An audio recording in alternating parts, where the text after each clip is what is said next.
반갑습니다. 선운산 인문학 교실 선운사 지장보살과 마이불을 진행하게 된 지훈이라고 하고요.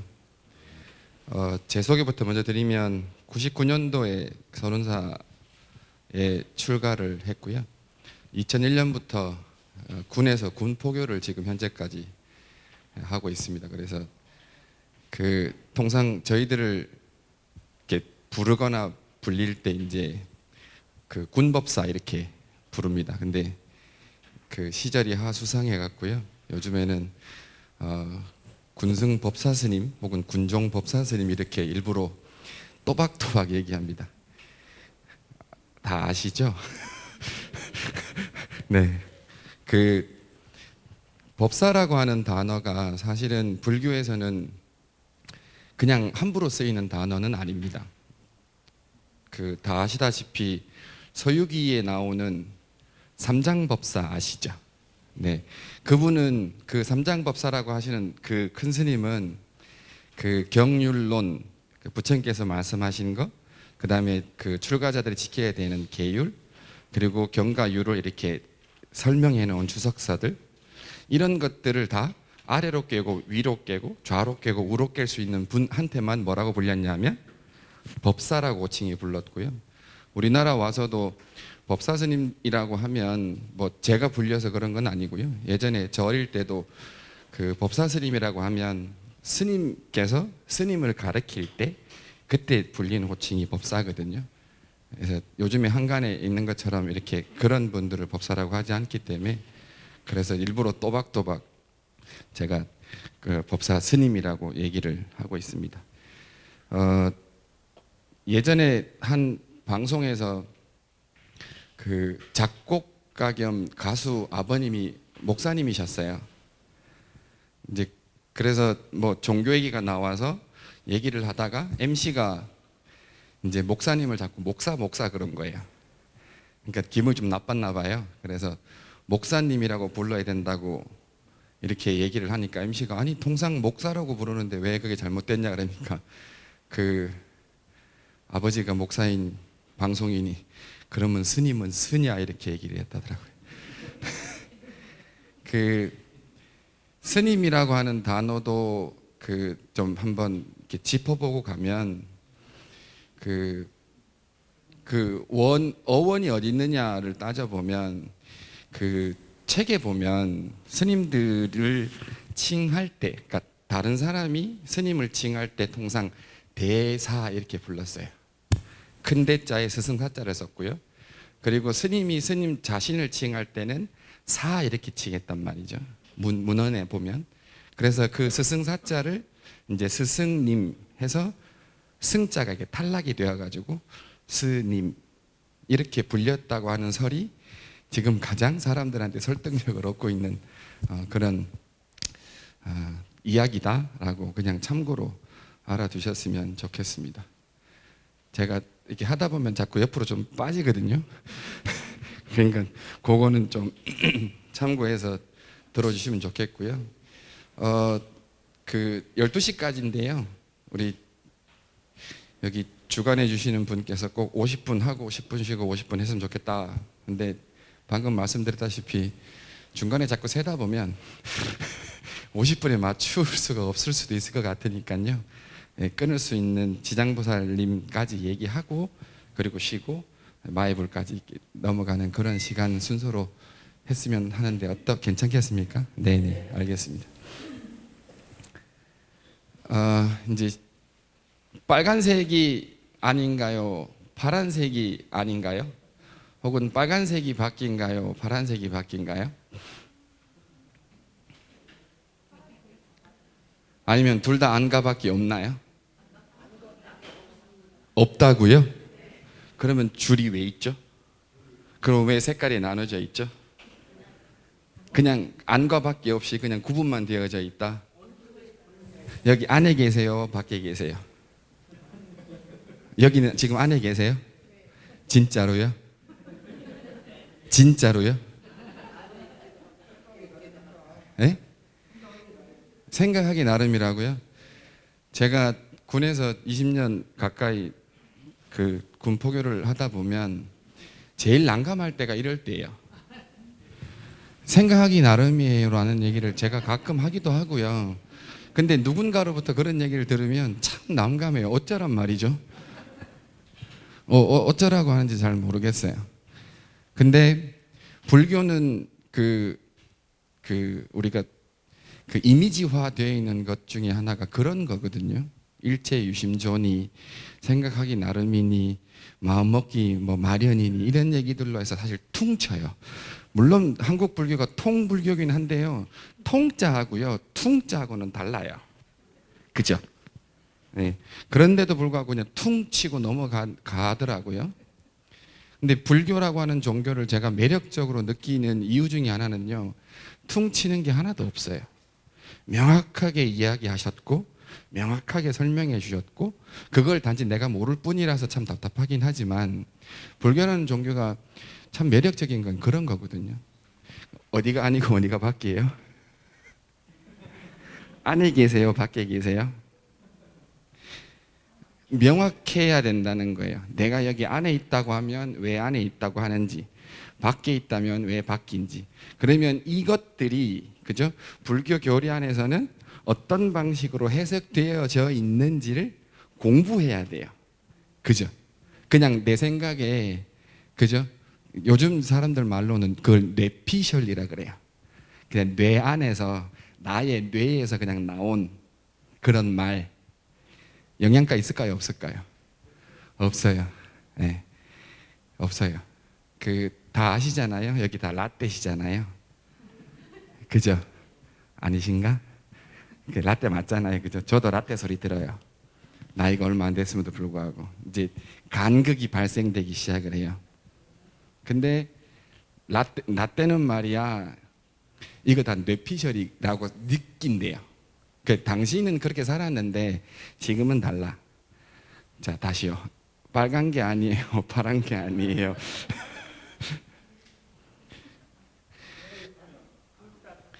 자, 빨간 게 아니면요, 당연히 뭐가 바뀌다? 파란 게 바뀌다. 파란 게 아니면 반드시 빨간 게 바뀌다. 이게 정답인 거예요. 그죠? 어느 게 아닌지 어느 게 바뀐지는 모르겠어요. 근데 하나가 분명히 정해지면 그 다음에는요, 반드시 그에 따라서 다른 것이 생기게 된다. 여기 안에 있어요? 밖에? 제가 물었잖아요. 제가 안에 있어요 라고 생각하시는 분은 이 공간 안에서, 그죠? 그러면 밖이 존재하는, 그 순간에 밖이 존재하는 거예요. 불교라고 하는 종교가 현실 세계를 바라볼 때 이렇게 바라본다는 거예요. 어느 게 아니고 어느 게 밖인지 명확하게 이야기할 수 있지만, 이야기 못할 때는 하나를 딱 지명하면 반드시 뭐가 생기더라? 그 반대되는 게 반드시 생기더라. 상대적인 관계라는 거예요. 그걸 이해 못하는 순간 생각하기 나름이죠. 이제. 그죠? 그냥 마음 먹기 나름이죠. 그죠? 이거는 우리가 조금 더 공부하기 위해서 많은 스님들을 찾아뵙고 정말로 좋은 이런 강사들을 좀 찾아서 이렇게 동참하시는 게 어떨까라고 하는 화두를 좀 던져보면서, 상대적이라고 하는 것에 대한 개념을 오늘은 지장보살과 마해부를 통해서 제가 좀 이렇게 다른 견해를 한번 이렇게 보여드리는 그런 시간이 되었으면 좋겠다 생각을 합니다. 선운사에는 지장보살님이 3분 계십니다. 그죠? 네, 지장보살님에 대해서 먼저 말씀을 드릴 건데, 선운사에 한 분이 계시고요. 그리고 올라가다 보면 우리 참당암에 또 한 분 계시고요. 그 다음에 도솔암에 또 한 분이 계십니다. 3분에 대해서 먼저 말씀을 드리고, 지장보살님을 저희가 예경 드릴 때 지장보살님을 칭합니다. 그죠? 지심기명내 유명교주 지장보살, 지심기명내 남방화주 지장보살, 지신귀명례, 대원본존, 지장보살 이렇게 얘기하잖아요, 그죠? 지장전에서 예불 들어보신 분이면 아실 거고 안 들어봤으면 모르실 거고 이번 기회에 아시면 됩니다. 어렵지 않아요. 제 그 은사 선생님께 항상 듣는 얘기 중에 하나가 그거예요. 모르면 물어. 모르는 게 문제가 아니야. 근데 뭐가 문제다? 묻지 않는 것이 문제다. 예, 그게 가장 큰 문제이기 때문에 궁금하거나 모르는 게 있으면 물어야지. 그 뒤에 따라오는 게 있잖아요. 왜 네 마음대로 해? 왜 네 마음대로 생각해? 왜 선생님 동감하시나요? 왜 네 마음대로? 예, 예. 다양한 의미가 있습니다. 그 안에는 여러분들이 모르는. 네. 그래서 유명교주, 남방화주, 대원본존이라고 하는 단어가 뭐를 수식하죠? 지장보살님을 수식하고 설명합니다. 요거부터 먼저 한번 알아가 보겠습니다. 유명교주, 제가 이제 아주 친절하게 다 한글로 써놨어요. 네. 다 써놨어요. 그리고 그거 PPT 여기 있는 거 그냥 다 출력해 놓은 거니까 메모하실 때 쓰시고요. 네, 이거 보셔도 됩니다. 유명교주는 어두운 세계 교주 이렇게 얘기합니다. 유명이라고 하는 단어가 참 여러 군데로 쓰이잖아요, 그죠? 언제 쓰이죠? 제가 어디 나가면 사람들이 저를 알아봐요. 그럼 뭐라 그러죠? 유명인, 그죠? 유명인. 사람이 돌아가시면 뭐라 그러죠? 유명을 달리했다. 근데 그 유명인 할 때 유명을 달리했다의 유명교주의 유명, 이게 다 같은 말이다, 다른 말이다? 다른 말입니다. 한자가 달라요. 저는 젊은 사람들과 이렇게 호흡을 해야 되기 때문에 요즘 사람들이 어떤 거에 관심이 있는지를 굉장히 많이 살핍니다. 최근에 논란이 된 게 뭐냐면 문해력이라 그래서 글자를 해석하고 이해하는 능력이 떨어진다. 이런 사건이 발생이 된 게 있어요. 기사로도 나왔는데 그게 뭐냐면 누가 뭘 잘못했어요. 그 사과문에 심심한 사과를 드립니다 이러니까 댓글에 사과가 장난이냐. 네. 그러니까 심심한 사과를 그냥 나른하고 이게 나태하고 하는 그 심심으로 이해했던 거예요, 젊은 사람들이. 그래서 댓글에 누가 하나 그걸 다니까 주르르륵 달린 거예요. 그래서 그것 때문에 젊은 사람들의 그 문해력에 대한 이야기를 됐는데 나중에 한번 유튜브 찾아보시면 문해력 치면 제 기억으로는 EBS인가 거기서 3부작으로 문해력에 관련된 얘기가 나와요. 그래서 그 중에 제가 기억나는 게 그거예요. 이 영화의 가제는 뭔지 아시죠? 가제. 중학생들은 이렇게 이해한대요. 네. 그냥 임시적으로 단 제목이라고 이해를 못하고요. 이 영화의 가제는 그래서 그 영화의 가제가 나오는 줄 알아요. 네. 이게 이제 차이가 나는 거죠. 왜냐하면 저 때만 해도 한문이 필수 과목이었는데 이제 한문 그렇게 중요하지 않거든요. 그리고 그 SNS에 채팅을 하다 보면 아주 괴상한 단어들이 막 요즘에 줄임말 많이 쓰잖아요, 그죠? 제가 고등학교 때 줄임말 유행이 한번 이렇게 확 불었었거든요. 90년대 초에. 근데 다시 또 지금 와서 이제 또 막 불더라고요. 확실히 유행은 돌고 도니까요. 옷 사셔서 버리지 말고 한 30년 묵혀두면 그거 다시 돌아옵니다. 그래서 유명이라고 하는 것은 어두운 세계. 어두운 세계가 어딜까요? 네? 그렇죠. 죽음 이후의 세계를 다 유명이라 그래요. 그 안에 뭐가 포함이 된다? 지옥도 포함이 된다. 저희가 불교에서 그 윤회라는 얘기를 하죠. 들어보셨어요? 윤회가 뭐예요? 죽으면 다시 태어나고, 태어나면 죽고, 죽으면 태어나고, 태어나면 죽고, 이게 윤회라는 거예요. 근데 그 윤회하는 장소가 몇 군데더라? 6군데더라. 그래서 육도 윤회 이렇게 하는 거예요. 예. 그래서 옛 어른 스님께서 그랬어요. 태어나지 마라 고통이다. 죽지 마라 고통이다. 그러니 이 얘기를 제가 하니까 누가 질문을 하더라고요. 대단하신 분이에요. 그러고 질문하시는 분. 그래서 그분을 제가 되게 싫어하게 됐는데 태어나지 마라 고통이다. 이건 이해했대요. 제가 물었어요. 왜 이해했냐고. 그러니까 그냥 지금 힘들어요. 그래서 물었어요. 뭐가 힘들어요? 서방 때문에 힘들고 자식 때문에 힘들고 직장 나가서 힘들고 친구 사이에 뭐 아들이 어쩌고 뭐 어디 대학을 갔다 그래서 샘나고 화나고 집에 들어오면 꼴도 보기 싫고 밥도 차려주고 이게 다 싫대요. 그죠? 그잖아요. 모임 갔는데 그죠? 우리 보사님들 그러잖아요. 모임 딱 가면 어머 반가워. 이거 뭐예요? 뭔가 자꾸 반짝이는 게 여기 달려있죠. 그죠? 그렇죠? 이렇게 그거 보면 그죠? 서방님께서 또 술 자시고 들어오시면 그죠? 발로 뻥 차고 싶고 그죠? 자고 있으면 발로 밟고 그죠? 그러잖아요.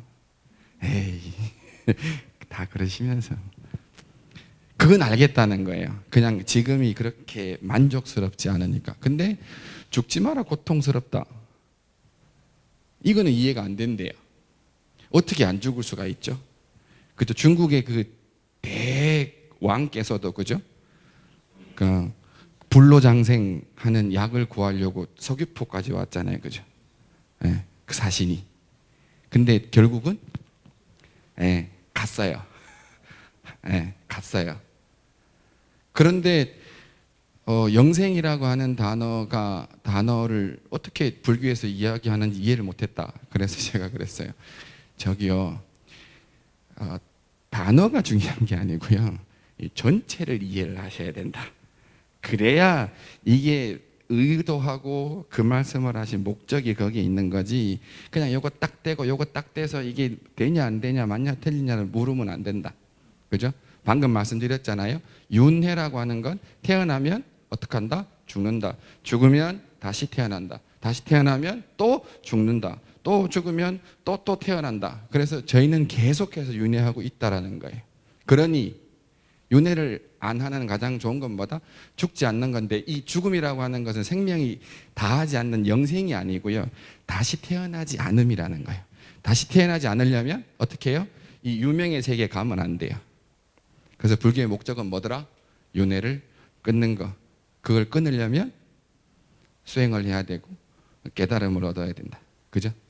그러려면 스님들께 자꾸 묻고 내가 수행하고 그래야 된다. 기도해야 된다. 말이 길죠? 제가 써온 대본에 없는 거예요. 그래서 지옥에 빠진 중생이 제도될 때까지 성불을 하지 않겠다라고 원을 세웠기 때문에 유명교주가 되는 거예요. 그 다음에 남방화주는요, 남연부제를 교화하는 주인이라는 뜻이에요. 남연부주는 이렇게 축원하다 보면 남선부주 이렇게 얘기하기도 합니다. 그러니까 불교의 우주관에 보면 가운데에 이렇게 수미산이 이렇게 우뚝 서 있고요. 그 주변에 이제 향수해례가 이렇게 9겹으로 이렇게 쳐져 있고요. 그리고 동서남북에 섬이 있어요. 그 남쪽에 있는 섬, 연부제 나무숲이 있는 섬, 여기가 우리가 살고 있는 곳이. 네, 우리가 살고 있는 세계. 남연부주 혹은 남선부주 이렇게 얘기를 하는데요.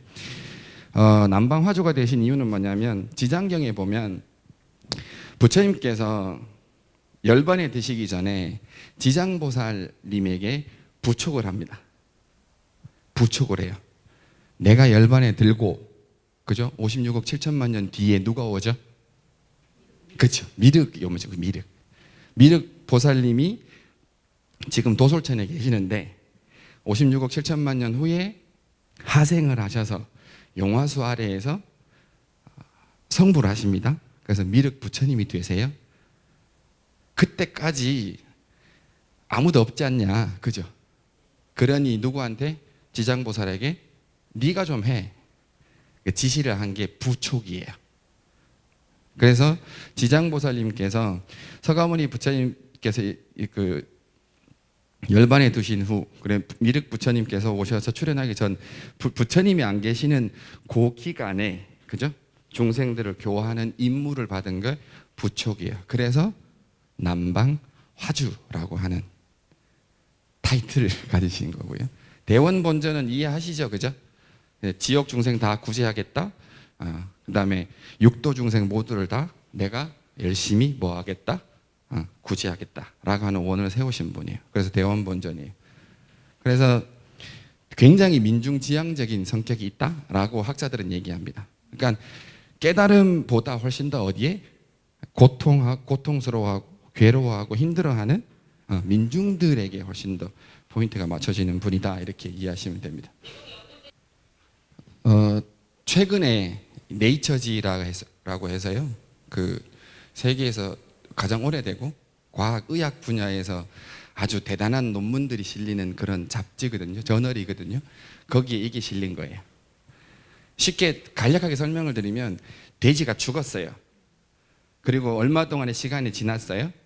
거기에 오르간 X라고 하는 신물질을 이렇게 주입을 시켰어요. 그러니까 어떻게 됐다고요? 심장이 뛰고요, 폐 기능이 다시 활성화되고요. 다만 신경 차단제를 써서 뇌까지는 올라가지 않도록. 근데 이 연구팀이 2019년도에요 죽은 똑같은 방식으로요 브레인 X라고 하는 용액으로 뇌 기능을 살렸던 성과가 있어요.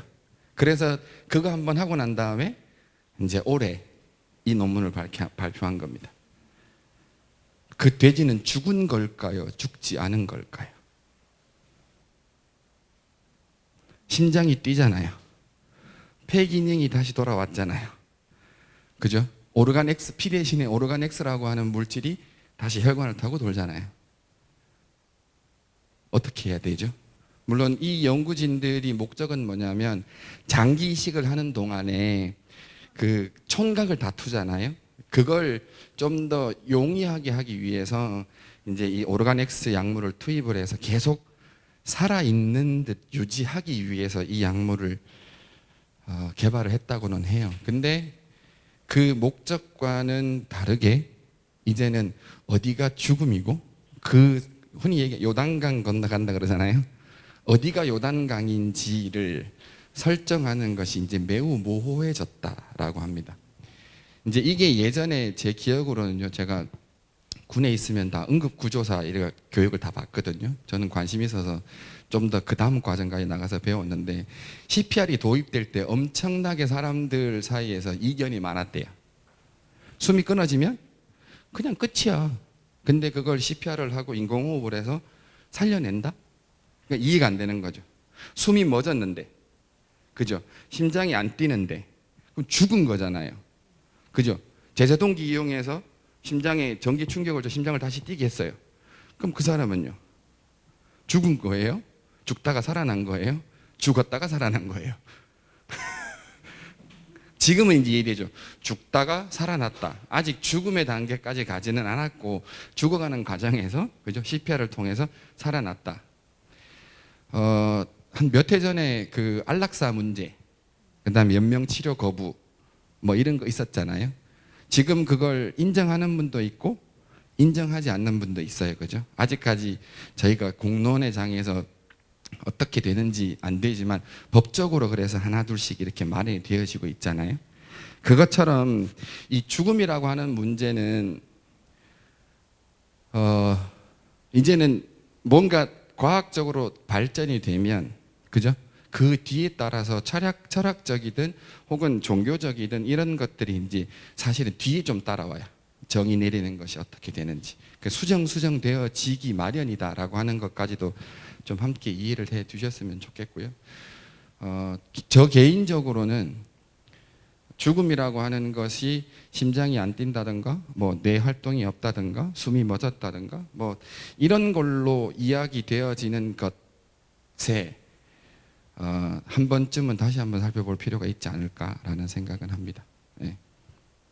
그냥 사견이었고요. 이제 과학자들, 철학자들, 심리학자들이 동일하게 이 새로운 약물로 인해서 죽음의 정의에 대해서 한번 공론의 장으로 이제 끄집어내 오고 있기 때문에 그분들이 훨씬 더 저보다 똑똑하니까요. 그죠? 그분들이 무슨 얘기 하는지 잘 들어보고, 네, 정리 한번 하는 시간이 나중에 있지 않을까라는 생각이 듭니다. 이게 네이처지 논문이고요. 돈 주고 샀어요, 이번 기회에. 저 네이처지 안 읽거든요. 왠지 아시죠? 다 영어예요. 그래서 돈 주고 구독 안 했는데 저 기사만 읽기에는 그래서 네이처지 구독해서 이렇게 보니까 어렵더라고요. 너무 전문적인 용어 많아서. 그래서 다음 달부터는 구독 안 하려고요. 죽음을 이르는 말 많죠. 죽다, 고인이 되다, 별세하다, 사망하다, 운명하다, 임종하다, 작고하다, 타계하다. 그죠? 참 많습니다. 다 한자어죠. 제일 밑줄은. 그죠? 누가 죽었을 때 이렇게 우리 얘기하죠. 그죠? 마음에 안 드는 사람이 죽으면 뭐라 그래요? 에이, 잘 죽었다. 그죠? 근데 좀 이렇게 우리가 높여서 부를 때, 아이고, 그분 고인이 되셨대, 타계하셨대, 그죠? 운명하셨대, 임종을 맞이하셨대, 이렇게 얘기를 하잖아요. 그죠? 그 밑에 이제 한글로는 이렇게 숨 거두다, 숨지다, 숨을 끊다, 이게 현상적인 거잖아요. 아까 얘기했듯이 심장이 멈추면, 그죠? 폐 기능이 상실이 되면, 그죠? 그러면 숨을 못 쉬니까. 그 다음에 돌아가시다, 세상을 하직하다. 이건 어떤 개념이에요? 이 개념은 굉장히 불교적인 개념인 거예요. 그죠? 윤회를 바탕으로 기본 개념을 가지고 있지 않으면 돌아갈 데가 없어요. 그죠? 하직할 곳이 없어요. 그잖아요. 우리 집에 나갈 때 하잖아요. 어머니한테. 나갔다 올게요. 다시 돌아가는 거. 그죠? 집을 떠나잖아요. 세상을. 그리고 목숨을 잃거나 생을 마감하거나 하늘나라로 가거나 유명을 달리하거나 저세상으로 가거나 뭐 이런 얘기들, 그죠? 굉장히 많이 쓰이고 있습니다. 죽음이라는 것에 대해서 드러난 형상들에 대해서 정말로 이렇게 많은 단어가 있는 게 저는 사실은 좀 이번에 조사하면서 충격이었어요. 그 독일이 철학으로 굉장히 발달할 수밖에 없었던 이유가 있대요. 철학자가 독일에서 굉장히 많이 나왔거든요. 그 이유가 뭐냐면 독일어가요, 굉장히 세분화되어 있대요. 우리 색깔 얘기할 때도 그렇잖아요. 버렇다, 검푸르다, 검박다, 뭐 이런 얘기 다 하잖아요. 그런 것들이 개념적인 것들로 이렇게 다 나눠져 있어서 사유하기가 굉장히 좋대요. 그래서 철학 공부할 때 독일 많이 간다 그러더라고요. 근데 죽음이라고 하는 단어를 맞이한 모습들로 보면 이런 거. 제일 제가 충격적인 건 이거였어요. 눈에 흙이 들어오다. 이 궁금한 게 뭐냐 하면요, 저는 그거였어요. 뒤에도 말씀드리겠지만 눈에 흙이 들어온다. 이거는 죽지 않은 상태예요. 왜 그렇죠?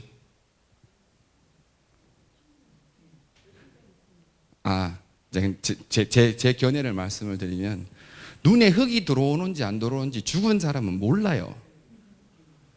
네, 몰라요. 누구만 알아요? 네, 산 사람만 알아요. 그래서 통상 이 얘기 누가 하죠? 이 얘기 언제 하죠? 결혼 반대하거나 사업 반대하거나, 그죠? 누가 돈 빌리는데 뭐 해주죠? 보증서 줄 때 이럴 때 뭐라고, 내 눈에 흙이 들어갈 때까지는 그거는 안 돼. 그때 이 얘기 하잖아요. 그죠? 그래서 이 단어를 사람들이 쭉 썼는데 이게 죽음을 의미한다 그러더라고요. 그래서 그냥 상식적으로 생각하면 그럴 수도 있겠구나. 왜냐하면 관에 묻히잖아요. 그리고 옛날에 다 매장했잖아요.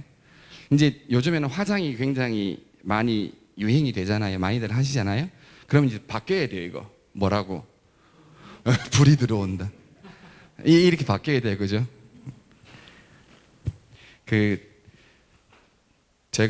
저희들이 승복을 입고 있으면 굉장히 어색한 장소가 있어요. 승복을 입고 있는 게 어디냐면 결혼식장. 그러니까 지금은 괜찮은데요, 제가 99년도에 출가할 때 제 나이가 24이었거든요. 대학 졸업하자마자 왔기 때문에. 24세 졸업하고 군에 가기 전에 이제 학교 선배님들 이렇게 결혼식장에 이렇게 초대받아서 갔잖아요. 근데 하필이면 그 선배님이 여성이네? 그런데 정말로 친한 척 하는 스님이 있네? 그러면 다 어떻게 봐요? 제가 더 이상 얘기하지 않을게요. 뭐 지금은 괜찮습니다. 지금은 뭐 전혀 그럴 그 연령대가 아니라서. 근데 굉장히 환영받는 곳이 있어요. 그냥 들어가면 저를 모르는데도 막 인사해요. 네, 장례식장. 네. 거기 가면 뭐 거의 뭐 연예인급이에요. 혹시 그 종교가 불교이신 분들은 혹시 우리 장례식장에 오시는 건가? 이래 생각을 하고 인사를 해주시거든요. 근데 화장을 하면 화장할 때 이제 그 화장장에 가서 이렇게 관을 넣고 이제 불을 넣잖아요. 그때 꼭 이야기합니다. 불 들어갑니다. 나오세요. 불 들어갑니다. 나오세요. 불 들어갑니다. 나오세요라고 꼭 얘기를 합니다. 그래서 이제 바뀌어야 돼요. 이제 눈 흑 아니에요. 매장 없어졌어요. 그럼 어떻게 해요? 아이고 불 이렇게 바뀌어야 돼요. 그거 뭘로 바뀔지 모르겠지만. 그 다음에 이제 특별한 용어들 있죠. 붕어, 승하, 서거, 별세, 타계. 이 단어는 주로 언제 써요? 굉장히 지위가 높으신 분들한테, 그죠? 네, 왕이 돌아가시면 붕어하셨다, 그죠? 그 다음에 서거는요, 대통령 같은 분이 돌아가시면 서거하셨다, 그죠? 굉장히 사람들에게 그 뭐라 그러죠? 존경받고 이런 분들은 뭐라 해요? 타계하셨다 이렇게 얘기하죠. 종교적인 죽음도 있어요. 우리가 불교에서 많이 입적, 열반, 뭐 인멸 이런 거 쓰잖아요, 그죠? 이 얘기는 제가 안 해도 되잖아요, 그죠? 네. 그 다음에 천주교에서 쓰는 선종, 천주교 용어입니다. 예전에 그 법당에서 선종이란 단어를 누가 쓰더라고요. 그래서 의미적으로, 그러니까 단어적으로 보면 충분히 괜찮기는 하나, 이거는 지극히 천주교적 종교를 기반으로 해서 쓰여진 단어고요. 그 다음에 소천 이거 쓰잖아요. 이거는 기독교 용어입니다. 그리고 참고로요, 소천은요 한글어 사전에 등록이 안 돼 있는 단어입니다. 네. 통상 기독교에서 뭐 나중에 기독교 얘기도 하겠지만 기독교는 이렇게 들려 올라가거든요. 저도 고등학교 때 교회를 다녀가지고 들려 올려지거든요. 다 교회 갔잖아요, 크리스마스 때. 네. 그래서 불려 올라간다는 거를 소천 이렇게 썼는데 이거는 한자어적으로도 맞지가 않다. 그래서 소천이라 그러면 누가 소천했다 그러면 이렇게 알려주세요. 그거 사전 찾아봐봐. 없는 단어야. 네. 그 논리학이나요, 뭐 이런 철학에서 제일 많이 쓰는 기본 논법이 있어요. 그걸 3단 논법이라 그러거든요. 소크라테스가 쓴 건데요. 사람은 모두 죽는다. 이게 제1명제. 제2명제 뭐예요? 소크라테스는 사람이에요. 그러면 당연히 제3명제가 따라 나와요. 뭐요? 소크라테스는 죽는다. 이게 3단 논법인 거예요. 이거는요, 절대적이라 그래요. 네. 논법을 얘기할 때, 논리적인 서술을 얘기할 때 이거 꼭 쓴답니다. 왜요? 왜 그럴까요? 제1명제가 절대적이기 때문에 그래요. 이거는 그 어떤 누구도 부정하거나 혹은 그 명제가 틀렸다고 반증했던 사람이 지금까지 한 명도 없었어요. 우리도 다 알잖아요. 우리 언젠가는 죽을 거예요. 그죠? 그래서 이 죽음과 관련되어서 최고의 히트 도서가 이거였잖아요. 죽음이란 무엇인가. 예일대에서 굉장히 인기 있고 우리나라에 와서도 굉장히 많이 팔렸던 베스트셀러였던 책이에요. 그 내용을 제가 다 설명은 못 드립니다. 왜냐하면 이거 읽다가 화가 났어요. 무슨 말 하는지 잘 모르겠어요. 어려웠어요.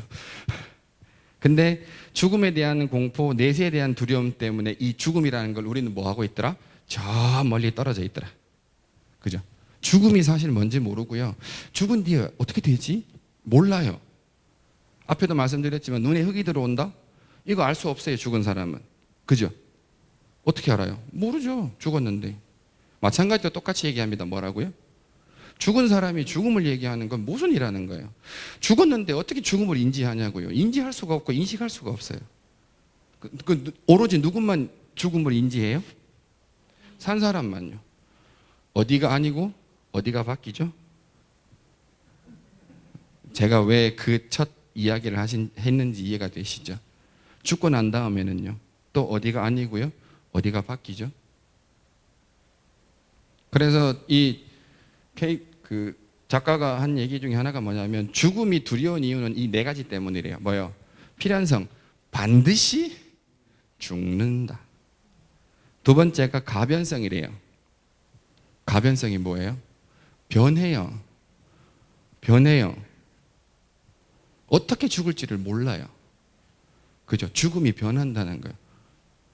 막 그런 분 계시잖아요. 그 시한부 인생 선고받고 병으로 죽을 줄 알았는데 교통사고 나고 돌아가시고. 그렇잖아요. 죽음이 어떻게 죽을지를 모르는 게 이게 가변성. 그 다음에 편재성. 어디서 죽을지를 모른다는 거예요. 어떻게 죽을지랑 마찬가지로 어디서, 장소에 대한 문제인 거죠. 그 다음에 예측 불가능성은 뭐죠? 언제 죽을지 모른다. 몰라요. 제가 오늘 강의하다가 물 먹다가 여기 맥혀서 죽을 수도 있어요. 물론 그런 일이 발생되지 않을 거예요. 여러분들이 다 119 불러주실 거고 CPR 해주실 거고, 그죠? 인공호흡도 해주실 거고, 그죠? 그잖아요. 안 되면 저기 영국 가갖고, 그죠? 오르가닉스 물질도 사와. 죄송합니다. 이제 이렇게 이제 죽음이란 무엇인가에 대한 이야기를 합니다. 제가 왜 죽음에 대해서 이렇게 얘기를 하느냐 하면, 그 지장보살님하고요, 그리고 그 선운산에 있는 마의 부처님하고가 이 죽음이라고 하는 단어로 연결시키면 참 재밌겠다라고 생각을 해서요. 그래서 죽음에 대한 이해를 좀 먼저 저희가 해야만 그 다음 얘기들이 진행이 될 것 같아서 좀 서론이 기니까 그렇게 이해를 좀 해주시면 좋겠고요. 유물론적 세계관에서는 죽으면 모든 게 끝. 땡. 없어. 그래서 사는 게 어때야 돼요? 그렇죠. 그냥 마음껏 살아도 돼요. 범죄 저질러도 돼요, 안 돼요? 돼요. 죽으면 끝인데요, 뭐. 죽으면 끝이기 때문에 여기서 뭘 해도 되는 거예요. 불교에서 죽음에 대한 개념은 다르죠. 윤회하기 때문에 다음 생은 뭐 때문에, 뭘로 결정이 된다? 지금 생에 의해서. 그죠? 지금 생에 의해서 뭐가 결정이 된다고요? 윤회하기 때문에 다음 생에 결정이 돼요. 네가 좋은 일 하면, 잘 살면, 선한 업을 지으면 좀 더 수행하기 좋은 곳에 갈 거고, 네가 잘 못했으면 그에 따른 과보를 받는 거잖아요. 다 과보로 다음 생이 윤회가 넘어가는 거예요. 쇼펜하우어는 이 세상을 굉장히 암울하게 봤습니다. 고통밖에 없고요. 욕구가 충족시키기 위해서 막 투쟁을 하지만 충족이 잘 안 되고, 충족이 되면 뭐가 일어나요? 권태가 일어난다 그래. 만족하면 만족한 걸로 계속 가야 되는데 아니죠. 만족하면 그때부터 거기에 적응이 돼서 권태로움이 생긴대. 그러니까 끊임없이 이런 일이 발생되기 때문에 지금 우리가 살고 있는 세상은 굉장히 암울하다 이렇게 얘기를 하고요. 최근에 제가 읽은 책 중에 구인회라고 하는 그 성공회대 교수님이 쓴 건데요. 죽음에 관한 철학적 고찰, 철학적으로 어떻게 죽음을 볼 것이냐. 그래서 소크라테스 그 이전 시대부터 해서 철학자들이 이야기한 죽음을 쫙 나열을 해놓으셨고요. 마지막에 이분이 이제 당신의 결론을 붙인 게 이거예요. 삶에서 가장 값진 일을 하기 위해 충실하게 산다면 삶과 죽음에 대한 불안과 두려움이 비집고 들어올 틈이 없을 것이다. 여기도 마찬가지로 뭐라 그러냐면 누대에 걸쳐서 철학자들도 죽음이라고 하는 것을 두렵게 봤다는 겁니다. 왜냐하면 삶이 고통스러워서. 그죠? 반대도 있죠. 삶이 고통스러우니 어떻게 해요? 죽음으로 끝내자. 그게 유물론적 세계관이라는 거예요. 근데 불교에서는 어떻다고요? 그게 끝이 아니다. 그게 뇌피셜인 거예요. 나는 끝났다고 생각하지만 끝난 게 아니에요. 이거 혹시 아시나요? 이 영화? 뭐예요? 터미네이터. 다 보셨죠? 이 터미네이터가요, 그 제일 잘못하는 것 중에 하나가 이제 엄지손가락 곧 나올 건데요. 엄지손가락 나올 때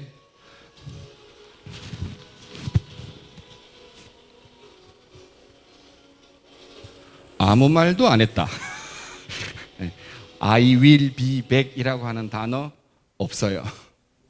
네, 없어요. 다 이거 하면서 I will be back 이러잖아요. 없어요. 다 잘못 알고 있는 거예요. 잘못된 거예요. 또 잘못 알고 있는 거 하나. 터미네이터는 지극히 기독교적 세계관에 의해서 만들어진 겁니다. 스토리 대충 아시죠?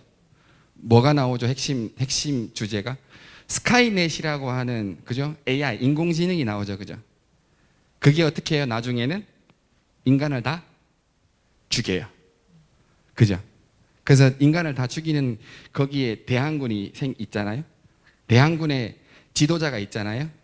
그래서 스카이넷이 어떻게 해요? 타임머신을 만들어서 과거로 보내가지고 이 대항군 지도자가 태어나지 못하게 대항군의 엄마를 죽이려고 그래요. 그래서 T-800을 보내죠, 그죠? 그래서 어떻게 해요? 대항하기 위해서 대항군이 또 타임머신을 만들어서 보내죠. 그래서 막아내요. 근데 대항군의 지도자는 어떻게 태어났을까요? 그 대항군에서 보낸 그 남자랑 썸씽이 있는 것처럼 보였어요. 이게 뭐예요? 만약에 썸씽이 없었다면 원죄 없는 성모 마리의 잉태가 되는 거고요. 스카이넷에 의해서 어떻게 해요? 세상은 종말 온다. 이게 기독교적 세계관에 의해서 만들어진 거예요. 그래서 나중에 미래세에 대항군의 그 지도자는 뭐예요? 메시아예요. 예수예요. 이런 세계관에 의해서 만들어진 건데 우리 그거 생각 안 했죠, 그죠? 그냥 보고 이거 아비백 안 나왔는데 다 아비백 나왔다 그러고, 그죠? 괜찮아요. 뭐 그런 거는 이번 기회에 아시면 되는 거죠. 종말과 관련돼서 재미난 게 있어서 가지고 와봤는데요. 기억나십니까 혹시? 92년도에 굉장히, 그죠? 네, 큰 휴거라고 하는, 그래서 그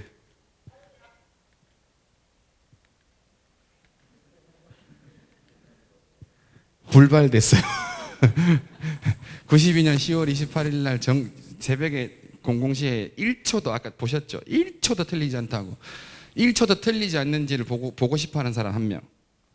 그런 부류. 그 다음에 거기에 들어가 있는 가족들, 그죠? 구경꾼들과 관계자들이 다 들여켜서 이 담성기 앞에 있었어요. 그래서 12시 땡 됐어요. 아무 일도 안 일어나는 거예요. 그래서 다들 기자들이 이렇게 펼쳐놓고 찍고 있으니까 어떻게 해요? 다 이러고 일어나지 않았어요. 근데 그로 인해서 엄청난 많은 사람들이 심리적으로도, 그죠? 생활적으로도 굉장히 많은 타격을 입었다라는 겁니다. 제가 종말에 대해서 이야기하는 이유도 우리가 지금 살고 있는 이 세계를 굉장히 기독교적 세계관이 많이 차지하고 있거든요. 불교적 세계관을 통해서 우리가 세상을 바라보는 것과는 반대로 내가 지금 그냥 세상을 바라보고 있는 게 기독교적 세계관이 밑바탕에 좀 깔려 있구나라고 하는 것을 혹시 보게 되시면 나오시라고요. 거기가 아닌지 거기가 바뀐지 보고 나오시라고요. 이게 최근에도 저 아프리카 쪽에는 난리가 난대요. 메뚜기 떼. 이게 요한묵시록 혹은 요한계시록에 보면 황충의 재난이 나와요. 예수 재림이 일어날 때 세상이 이렇게 일어나는 여러 가지 병고들이 있거든요. 우박이 떨어지고 바다가 3분의 2가 피로 물들고 이런 게 막 불이 나고 이런 게 있거든요. 그 중에 하나가 이거 황충, 메뚜기 떼.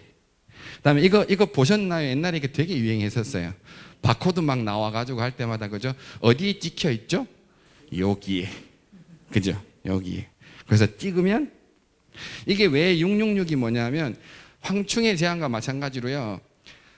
동물이 나타나갖고요 신앙인들을 박해한대요, 죽인대요. 근데 그 동물들이 어떻게 돼 있더라? 666이 찍혀 있더라. 그래서 이거 바코드 처음 나왔을 때 다 이 얘기했었어요. 요즘에는 어떻게 해요? 생체 이식 자꾸 진화해요. 더 재밌는 건 우리가 흔히 기독교 이렇게 얘기하잖아요. 근데 기독교는 여러 분파가 있어요. 아시죠? 천주교가 있고요, 개신교가 있고요, 이슬람도 있습니다. 이게 다 기독이에요. 다. 근데 제일 크게 싸운 게 구교와 신교 싸움이잖아요. 서로 666이라고 얘기했어요. 서로, 야, 네가 666이잖아. 아니, 네가 666이야, 이렇게. 그리고 007 7 좋아하시죠? 럭키 세븐. 아까 나왔죠.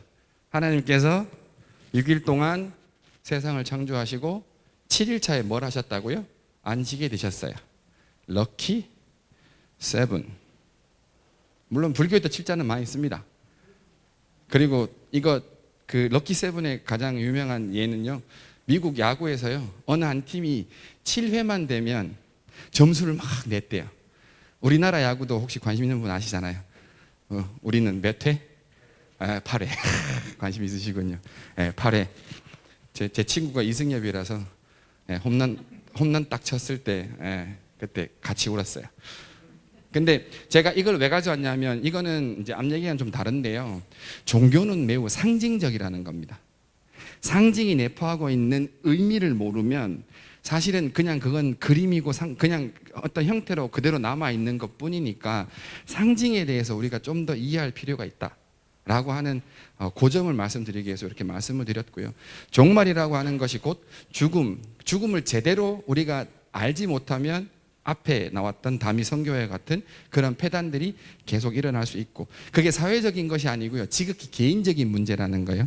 여러분들께는 제가 드리고 싶은 얘기는, 내가 죽음을 어떻게 바라보고 삶을 어떻게 바라보는지, 어디가 아니고 어디가 바뀐지를 내가 명확하게 알지 못하면 그로 인해서 일어나는 폐단들을 좀 막았으면 좋겠고, 더불어서 지장보살과 마해부를 우리가 어떻게 이해하면 좋을까에 대한 이야기를 할 겁니다. 불교에서는 말법 사상이 있죠. 예전에 어른들이 이거 되게 많이 했어요. 저 대학교 때 제일 유행했던 게 그거였거든요. 지금 유행하는 거 있어요. 청바지 이렇게 찢고 다니는 거. 네, 저도 유행 따라서 학생 때는 찢었어요. 아버지가 그러시더라고요. 거지 새끼냐, 그렇게 얘기하시더라고요. 굉장히 보기 싫었었어요. 그래서 뒷말이 뭐예요? 세상 참 말세다, 말세. 그죠? 그 말세의 어원이 뭐냐면 바로 불교의 말법 세상입니다. 전법, 상법, 말법이 있어요. 쉽게 얘기하면 그거예요. 부처님 당시에는 깨달은 자가 굉장히 많이 나왔고요, 부처님이 열반에 드셨는데 얼마 시간이 지나니까 조금 나오고요, 더 시간이 지나니까요, 뭐만 있더라? 흉내 내는 사람만 있더라. 그게 언제더라? 지금. 그러니까 깨달음이라고 하는 것이 현상에 드러나지 않으니, 그죠? 깨달음이 존재하는 이유는 뭐라 그랬죠? 윤회를 끊기 위해서. 윤회한다는 것은 뭐다? 고통스럽다. 그죠? 고통을 끊기 위해서는 뭐가 필요하더라? 다시 처음으로 가면 깨달음이 필요한데, 말법 시대에는 그게 있더라, 없더라? 없더라. 그래서 이 말법 시대에는 옛날에 중국의 수나라 신행스님이나 도각 선도스님들은 말법 시대를 굉장히 이야기하시면서 뭘 강조했다고요? 보법, 보행, 참회, 연불, 이걸 해야 된다고 말씀을 하셨어요. 근데 말법 시대에 누가 계시죠, 우리한테는? 아니요. 아니, 그렇죠. 지장보살님이 계신다. 미륵 부처님 오시려면 얼마 걸린다고요? 56억 7천만 년이요. 지금 제임스 웹이 찍는 게 그 거리잖아요. 그죠? 몇 광년 되는 거, 그거 광년으로 따지면 그 정도 숫자 되잖아요. 우리 못 간대요. 비행선 타고는 못 간대요. 56억 7천만 년 광년 떨어진 데는 못 간대요. 어떤 그랬고요. 그래서 누가 계신다? 지장보살님이 계신다. 아까도 말씀드렸고요. 이 내용이 지장경에 보면 부처님께서 지장보살에게 어떤 방식으로, 어떤 목적으로, 누구를 대상으로 부촉하시는지 이렇게 나오는 겁니다. 그죠? 쭉 보시면 나옵니다. 여기 나옵니다. 한 부처님이나 한 보살님의 명호나 대승경전의 한 구절, 한 개송만을 외운다면 이 모든 중생을 신통력과 방편으로 구출하여 고통에서 벗어나게 하라입니다. 그죠? 해주면 안 되겠니? 이게 아니고요. 부처님께서 지장보살에게 하라. 한 구절이라도, 한 단어라도, 한 개송이라도, 부처님 한 분의 명호라도 부르면 뭐 해라? 무조건 구제하라. 누가 계신다고요? 우리 말법 세계에는? 살만하다, 살만하지 않다? 살만하다. 의지하면 돼요. 그분의 원력에.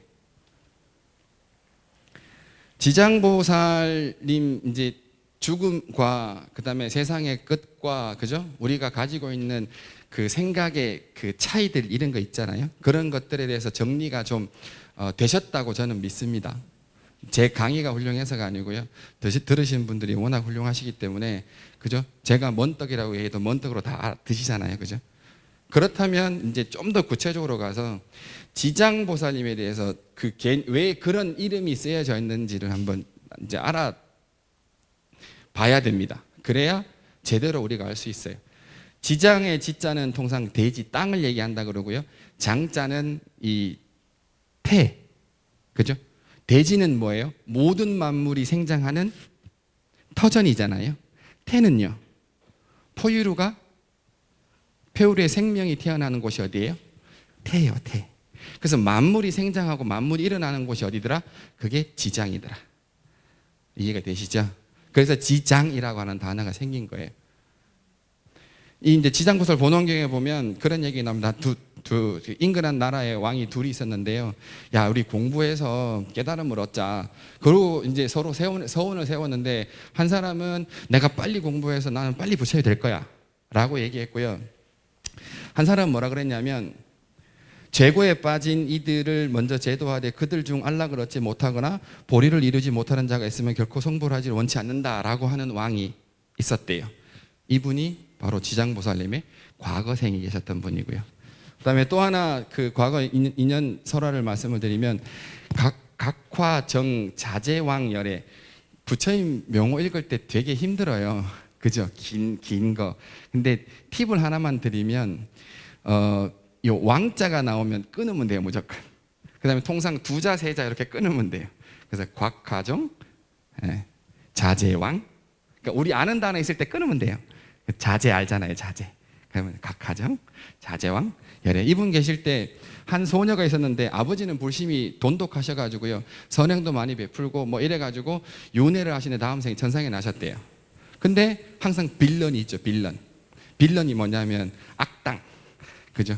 예, 대척점에 있는 누가 있죠? 누구예요? 그게 엄마예요. 나중에 나오지만 엄마들이 꽤 많은 죄를 짓더라고요. 참 좋은 일도 많이 하시는데 경전에서는 굉장히 아마 저는 개인적으로 그럴 수밖에 없는 이유가 인도 시대에는요, 남녀 평등이 없었어요. 그 1차 겹칠 때 아난존자가 그 아라한들 1차 결집이 뭐냐 하면 부처님 돌아가시고 난 다음에요, 부처님 말씀을 이렇게 정리하는 걸 결집이라 그러거든요. 그러니까 암송으로 하는데 암송할 수 있는 사람들을 이렇게 선별했단 말이죠. 근데 거기에 여시아문이라고 할 때 여시 내가 이렇게 들었으면 할 때 그 제가 누구냐면 아난존자예요. 부처님 사촌 동생. 근데 처음에는 못 들어갔어요.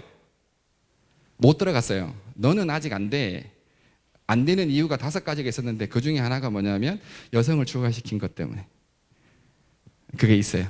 두 번째는 좀 이따 말씀드릴게요. 어쨌든 저 마음에 상처는 입지 마세요. 네, 제가 그 엄마들이 참 문제가 많다라고 하는 얘기는 경전에서 그렇게 나온 얘기들이 근간이 어디 있는지 설명하기 위해서 드린 말씀이니까 이것도 편집해갖고 또 안 돼요. 저 엄마 사랑해요. 그래서 엄마가 굉장히 악행을 저질렀대요. 그래서 이 바라문 집안의 그 18세 소년이 이 엄마의 혼령이 어디 있는지를 이 각화정 자제왕 열애께 여쭙고자 가는 중이었어요. 재산을 다 팔고 가는 중에 이제 재산을 다 팔았으니까 사람들한테 보시하겠다고 다 나눠준 거예요. 도와달라, 안타까워서 다 도와준 거예요. 뭐까지 도와줬느냐? 속옷까지 다 벗어줬대요. 그러니까 앞으로 나아가지 못하니까 구덩이에 몸을 숨겼대요. 그리고 각화정 자제왕 열애께 기도했대요. 그러자 뿅 열애께서 화해나셔가지고 이렇게 말씀을 하셨다는 거죠. 저는 미래의 시간이 닿을 때까지 제거에 빠진 중생이 있으면 마땅히 널리 방편을 베풀어 해탈케 하겠다라고 발언을 하니까 부처님께서 부촉하신 거예요. 각화정 자제왕 열애께서 다음 생에 너는 수행자 지장보살 될 거다, 이렇게. 그죠? 그러니까 이런 인연 설화를 이야기하고 이름을 아는 이유는 뭐냐면 스토리가 이렇게 쭉 연결되어 있고요. 그리고 그 스토리 끝에 항상 전달하고자 하는 메시지가 남아 있다는 겁니다. 그 메시지가 중요한 거고요. 그 다음에 지장 알아봤으니 보살 알아봐야죠. 보살은 뭐예요? 산스크리트어로 보티사트바, 한문으로 풀면 보리살타, 줄이니까 보살 이렇게 되는 거예요. 무슨 뜻이냐?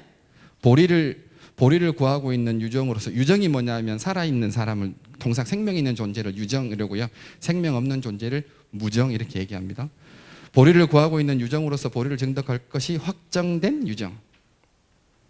그 다음에 구도자 혹은 지혜를 가진 사람, 지혜를 본질로 하는 사람, 이걸 보살이라 그래요.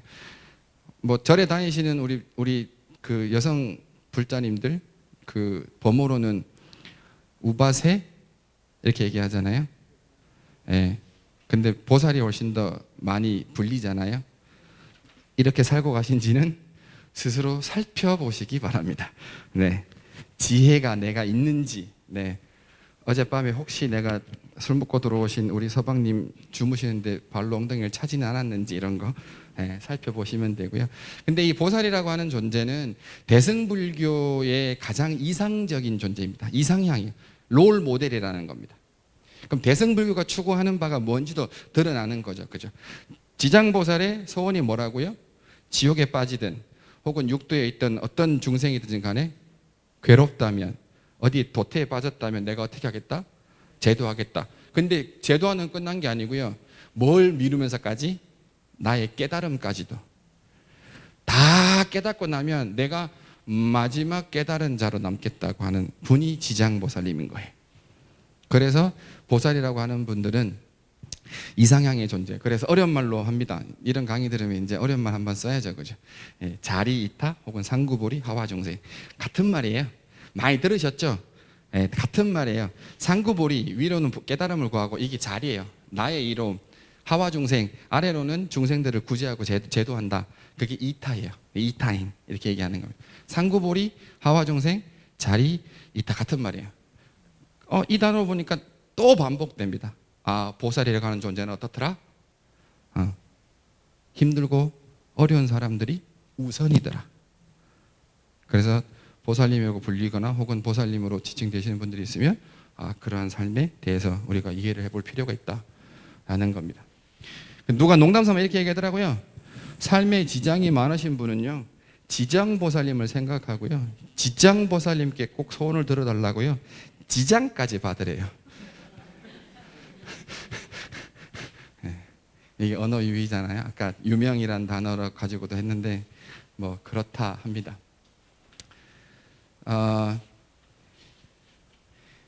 요거까지만 하고 잠깐 쉴게요.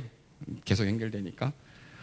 그 중국 구화산에 가면 김교각 스님 혹은 지장보살 화신이라고 하는 분이 모셔져 있습니다. 근데 이름에서 보면 알겠죠. 중국 사람 티가 안 나죠. 우리나라 사람입니다. 신라시대 사람이에요. 네. 그 중국에는 4대 그 불교 성지가 있어요. 문수도량, 보현도량, 관음도량, 지장도량 이렇게 있어요. 다 거기에 그 보살님들이 이렇게 나타나셨다 그래요. 근데 요 구화산에 있는 지장도량만큼은 부처님께서 나타나셨는데 뭘로 나타나셨느냐? 진짜 몸으로 나타나신 거예요.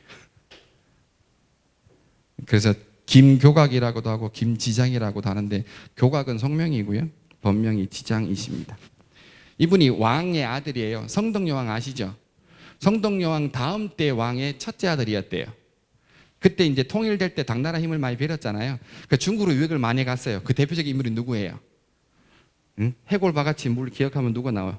오녀 스님하고 또 의상 스님하고, 그죠? 의상 스님은 중국으로 갔고 오녀 스님은 안 가셨죠. 그죠? 그거 말고도 채치원도 갔다 오고요. 그때 가셨대요. 가서 한 4년 동안 공부하고 그 황제한테 굉장히 이렇게 인정도 받았대요. 근데 어머니가 급히 돌아오라고 전가를 받아서 가보니까 동생이 왕자로 추대가 된 거예요. 왕세자로, 세자로.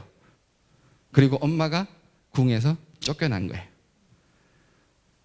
그러니까 이게 너무 그 힘들잖아요. 항상 통일되면요, 그 다음에 평안할 것 같지만 권력 투쟁은 항상 일어나요. 예. 그래서 출가를 해서 중국으로 와서 공부를 하다가 이 구화선의 자리를 잡으신 거예요. 근데 김교각 스님으로 이렇게 사람들이 충성받게 된 이유는 뭐냐면 정말로 많은 사람들한테 법을 잘 설해 주셨고, 그리고 그 동네 사람들에게 굉장히 많은 걸 베푸셨대요. 그래서 정말로 추앙받는 존재셨대요. 그래서 어느 날 이제 열반에 드시기 전에 대중을 다 불러놓고 나는 간다. 쉽게 얘기하는 겁니다. 나는 간다. 내가 가면 항아리에 나를 넣어달라. 그리고 3년 뒤에 꺼내와 달라. 3년 뒤에 내 몸이 그대로 있으면 그때 금분을 발라다오.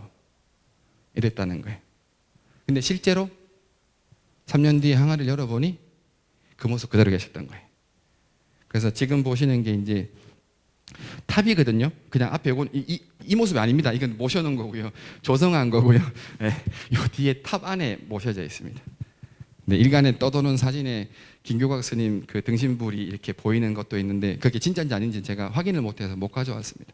그래서 우리가 지장보살이라고 하는 분에 대해서 대표적으로 이야기하면 이게 등신불로 나왔던 김교각 스님도 한번 좀 이해하면 좋겠다라고 해서 말씀을 드린 거고요. 지금 11시 5분인데요. 11시 15분까지 잠깐 쉬셨다가 15분에 남아있는 지장보살님과 마이불 연결해서 하겠습니다. 잠시 쉬겠습니다. 진행을 하면 이제 선운산에 계시는 지장보살님 세 분에 대해서 이제 보여지는 모습 가지고 한번 이야기를 좀 해볼까 합니다. 경주 남산에 계셨던 삼능계 약사열의 자상인데요. 지금 경주 박물관에 모셔져 있습니다. 도상적으로 이해를 좀 하려고, 그러니까 보여지는 상징들에 대해서 이야기를 좀 해보려고 하고요. 여기는 석굴암 관세음보살님을 도상적으로 이렇게 표현해 놓은 겁니다. 부처님과 보살님은 이제 우리가 구분이 잘 되죠. 어떤 특징이 있죠? 눈에 딱 보이는 거. 그렇죠? 일단 머리 모양이 달라요, 그죠? 네, 부처님께서는 나발, 그 다음에 육계 이렇게 돼 있고, 보살님은요, 보관을 쓰고 계시죠. 또 다른 거. 굉장히 화려해요. 그죠? 영락이든 천이든 뭐든 이게 되게 화려해요. 그 다음에 세 번째, 제가 항상 교육할 때인데 답은 항상 제가 앞에 말했거나 화면에 다 있어요. 찾으려고 막 하는 것도 좋으신데요. 쉬운 방법은요, 이렇게 잘 훑어보면 답이 나와요. 그죠? 네. 그 다음에 마지막으로 여기 보면 지연화, 보병 여기 있잖아요. 이게 뭐냐면 보살님들은 대부분 개인이라 그래서 무언가를 지물을 들고 계세요. 물론 안 들고 계신 분도 계십니다. 부처님 중에도 약사열의 부처님은 요 약함 들고 계세요. 뭔가 들고 계시는 분이 있지만 숫자적으로 비율을 따지면 부처님은 그냥 수인을 하고 계시더라. 이렇게 이거 아무것도 없이 이렇게 손 모양으로만 하시더라. 그죠? 우리 저 대웅보전에는 어느 분이 계시죠?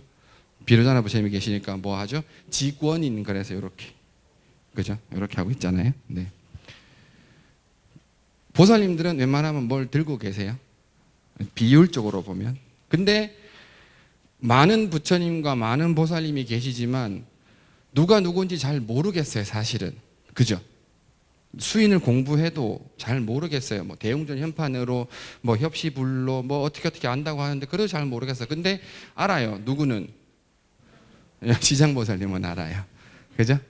지장보살님은 알아요. 그래서 이제 지장보살님에 대해서 볼 건데요. 여보세요.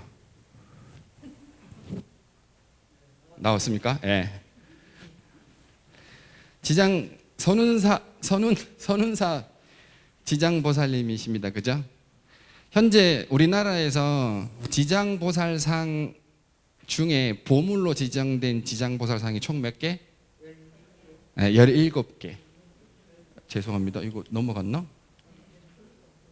왜 넘어갔어요? 나는 넘어간 적이 없는데. 그렇구나. 죄송합니다. 도서람부터 볼게요. 죄송해요. 잠깐 쉬었더니만 텐션이 떨어졌어요. 지장보살님, 지잘보살상이 총 17개. 그 중에 3개가 어디 있더라? 선운산에 있다는 거예요. 굉장한 비율로 있는 거예요. 그죠? 한 도량 안에서, 그죠? 보물로 지정된 지장보살님이 이렇게 모여 있는 건 굉장한 겁니다. 자, 특징만 보면요. 아이고. 두 권을 쓰고 계시고요. 그죠? 두 권을 쓰고 계시고요. 위에 저 목각으로 된 뒤에 후불 탱화를 보면 이렇게 두 권을 쓰고 계시고요. 그 다음에 빨간색으로 머리띠를 하고 계세요. 그죠? 그 다음에 이 두 권 끝자락에 보면 이렇게 보면 나중에 가서 꼭 챙겨하십시오. 영락 장식이 달려 있어요. 네. 이제 이렇게 설명 듣고 가 보면 아 저거 이제 이렇게 되는 거예요. 영락 장식이 있고요. 그 다음에 옷 모양은 통견이라 그래서 저는 통견이 아니에요. 저는 우견 편단이에요. 오른쪽을 열어놨잖아요. 통견은요. 저기 동남아시아 쪽 가면 이렇게 다 이렇게 둘러 매시잖아요. 그게 뭐다? 통견. 그죠? 예. 네. 그 다음에 옴자형 주름이 뭐냐면 여기 보면 이렇게 돼 있죠. 이게 옴자형 주름입니다. 제가 전문가는 아니고요. 제가 학교 다닐 때 불교 미술학과 그 교육을 이렇게 도둑 강의를 좀 많이 들어서 그래서 말씀을 드리는 거고요. 그 다음에 가장 특징, 도소람 지장보살님의 가장 큰 특징, 지물을 들고 계시는데요. 이 지물이 뭐더라? 보륜. 보륜이 뭐냐면 통상적으로는 이게 부처님이 들고 계시면 법륜이라 그래요. 그리고 저 티베트 불교에 가면 사슴 두 마리가 이렇게 보고 있을 때 가운데 법륜이 이렇게 있는 거 있잖아요.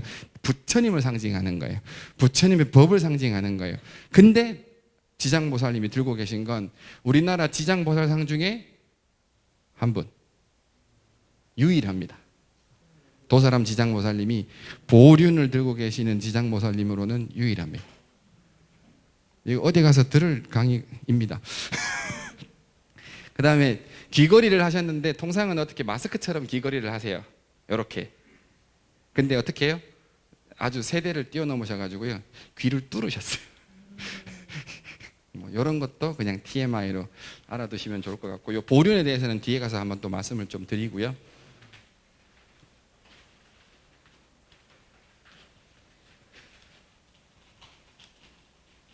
큰일 났다.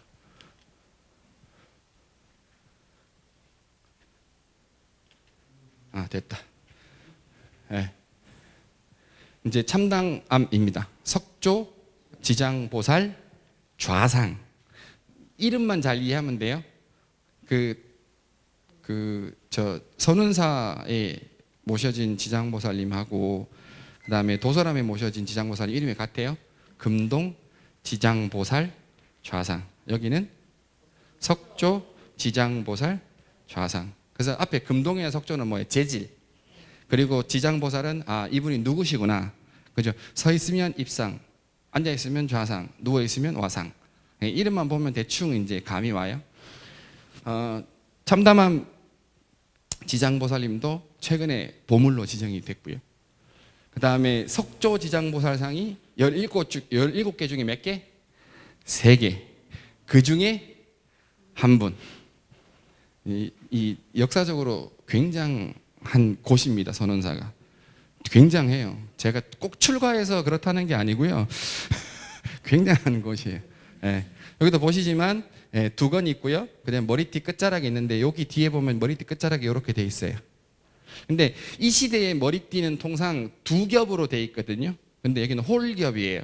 왜 홀겹일까에 대한 학자들의 의견이 분분한데 석조 때문에 그럴 거다. 돌로 만들기 때문에 이게 디테일함이 좀 떨어지지 않을까?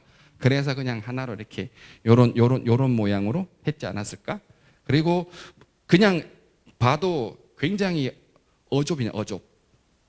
아, 요즘 말이라서 모르시구나. 어깨가 좁다고요. 예. 그죠? 어깨가, 죄송합니다. 저도 요즘 세대인 척 해보려고. 어깨가 좁아 보이죠? 그죠? 예. 그래서 상당히 좀 왜소해 보인다 느낌이. 네, 그런 것만 그냥 이해하시면 돼. 그게 도상적으로 의미가 있는 게 아니고 그냥 아 다른 불상들 혹은 보살상들과 아 이런 차이가 좀 있는구나 이렇게 이해하시면 됩니다. 이게 옴자 주름인데 여기 지금 여기는 안 보이고요. 뒷쪽에 가면 옆쪽에 가면 보인답니다. 나중에 가서 보시면 되고요. 그 다음에 뭘 들고 계신다? 보주를 들고 계신다. 보주의 다른 말은 뭐다? 여의주. 여의주 또 다른 말은 마니 혹은 마니주 이렇게 불러요. 여의주의 뜻이 뭐예요? 여의주, 여의, 같을 여자에 뜻의 자 써요. 주는 구슬이고 이제 다 한자 공부하셨으니까 너의 뜻 그대로 내가 다 받아들여 주마. 그 뜻이 뭐예요? 소원, 희망, 바람, 그게 다 이 보주를 통해서 성취되어지는 그 신기하고 요망한 지물이 뭐더라? 보주, 여의주, 혹은 많이, 혹은 많이주 이렇게 얘기하는 거예요. 아, 이거요? 이거요? 아, 네네. 그럴 수 있어요. 왜냐하면 보살님들은 웬만하면 다 보병 들고, 관세음보살님이 제일 유명하니까, 관세음보살님은 항상 연꽃을 들고 계시니까 보병을 항상 들고 계시긴 한데, 이거는 여의주, 보주. 네, 그렇게 이해하시면 됩니다.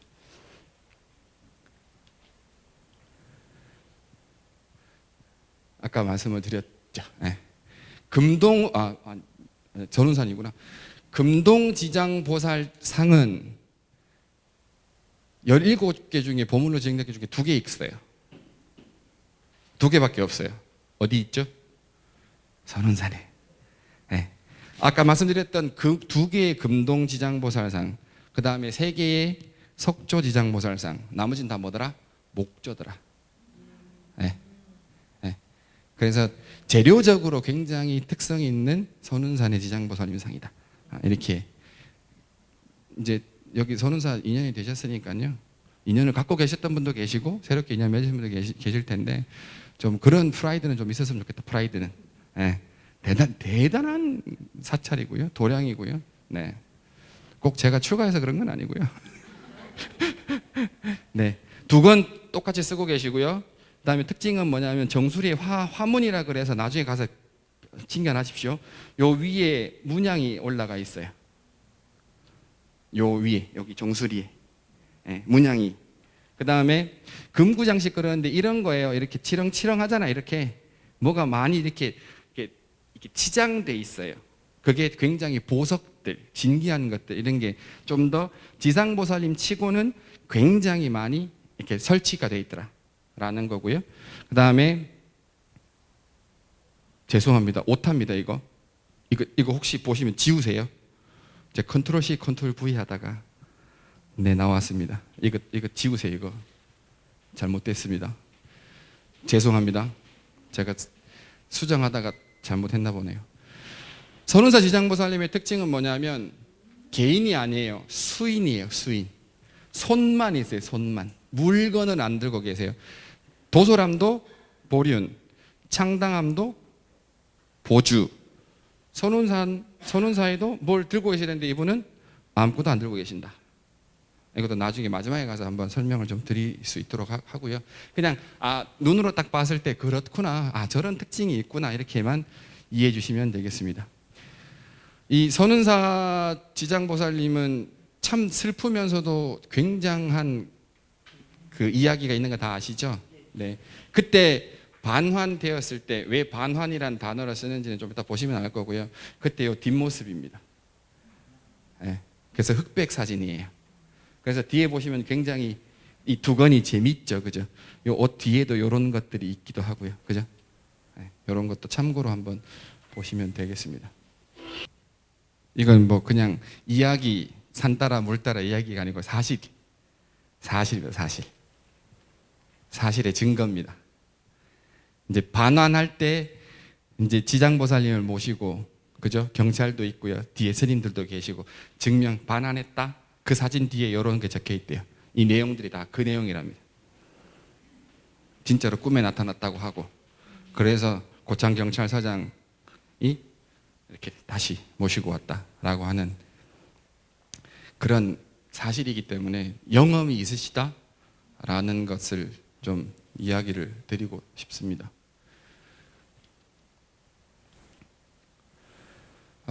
지장보살님께서 이제 저희가 저 선운사에는 3분이 계신데요. 지장보살 신앙, 지장신앙이라고 얘기하는 이 신앙은 오래전부터 우리 그 서민들한테는 굉장히 많이 신앙되었던 그런 분이십니다. 세상이 어렵고 세상이 힘들 때마다 찾는 사람이 뭐 지장보살님도 있을 수 있고요, 관세음보살님도 있을 수 있고요, 미륵부처님도 될 수도 있는데 지장보살은 특히 요 전라북도권에서는 굉장히 크게 성행했었다. 그 이유가 그 진표율사라고 들어보셨죠? 진표율사라고 하시는 분이 미륵 부처님께 이제 점찰경과 간자 그래서 이 생을 봤는데요. 그게 이제 저 금산사에 가면 미륵 부처님 계시잖아요. 그런 이제 법상종이 만들어지는 계기가 되는데, 우리가 여기 선운사와 관계되어지는 이야기도 할 때도 말씀을 드리겠지만, 미륵 부처님께 점차경을 받기 전에 지장보살님께 정계를 받아요. 먼저 정계를 받고 난 다음에 끝내도 되는데, 나는 미륵 부처님 스승한테 받은 그 말씀을 드린 게 미륵 부처님과 관련된 공부기 때문에, 그래서 더 공부를 해서 미륵 부처님께 점차경을 받고 뭐 그랬다라고 진표율사 생이 나오더라고요. 그래서 그분이 계셨던 게 부안 이쪽, 전라도. 그래서 요 전라도권에 지장보살님이 좀 계세요. 보물로 지정된 분도 계시고. 그래서 지장신앙이 이쪽 관련되어진, 그러니까 현실에 대해서 굉장히 힘들고 어려울 때 찾았던 신앙, 이게 지장신앙이었다, 이렇게 이해하시면 되는데요. 이 지장신앙이 이제 꽃을 피울 때가 옵니다. 이게 이제 조선시대에 가면 꽃을 피우는데요. 이거는 잘 못 보셨을 거예요. 이게 이제 삼장보살도인데요. 이때의 삼장은 삼장법사할 때 삼장이 아닙니다. 삼장법사, 한문은 같아요. 삼장. 같은데 그 삼장법사할 때 경율론 삼장하고 삼장보살 때의 삼장은 그 지칭하는 세계가 다른 겁니다. 삼장법사할 때 삼장은 경율론이고요. 그 다음에 삼장보살도의 삼장은 장이 들어가는 보살님이 몇 분이다? 세 분이다. 그래서 누가 여기 있죠? 천장, 지지, 지장. 이게 삼장보살이 되는 거예요. 근데 그 지장보살 신앙이 이렇게 사람들에게 유행이 되다 보니까, 유행되면 부피가 몸집이 커지잖아요. 그래서 어떻게 돼요? 지장보살님 한 분이 아니고, 이분이 하늘에 계시면 누구더라? 천장. 이 땅 위에 계시면 누구더라? 지지. 땅 밑에 계시면 누구더라? 지장. 그래서 이 이후로 지장보살님에 대해서는 뭐만 핵심이 되더라? 지옥 세계에 대해서만 사람들이 이해하기 시작한 게 이런 것들도 관련이 있지 않을까. 그래서 이 삼장보살도라고 하는 것이 이렇게 상으로 만들어진 데가 사실 별로 없어요. 그리고 보물이나 이렇게 중요 문화재로 가는 게 아니고 지방 문화재 쪽으로 이렇게 되어지고 있어서 조선 후기 혹은 조선 중기 이후 이때 좀 성행했다고 하고요. 그 다음에 이 삼장보살도는 소위 경전이 없어요. 갑자기 만들어졌대요. 그래서 삼장보살이 나오는 문헌들을 쭉 학자들이 찾다 보니까 어디에 나오나 보니까 수륙제. 다음 주에 선운사에 수륙제를 하는데요. 그 수륙제 할 때 중단 권공할 때 삼장보살이 나온대요. 수륙제와 굉장히 많이 닮아 있다, 이렇게 이해하시면 되고요. 수륙제와 관련되어 있는 특징적인 또 지장보살과 관련되어 있는 분이 불교의 어떤 문화 중에 하나가 뭐냐면 이 감노도라고 하는 겁니다. 감노탱이라고도 하고요. 영단에 이렇게 설시됩니다. 있는 데도 있고요, 없는 데도 있어요. 네. 그리고 지금 보여지는 요거는 굉장히 이렇게 축약된 감노도입니다. 박물관에 있는 거, 제가 예전에 박물관에서 이런 거 할 때 가서 도상 봤던 그 사진 스캔도 온 거거든요. 이 감노도의 재미난 분 몇 개만 좀 볼게요.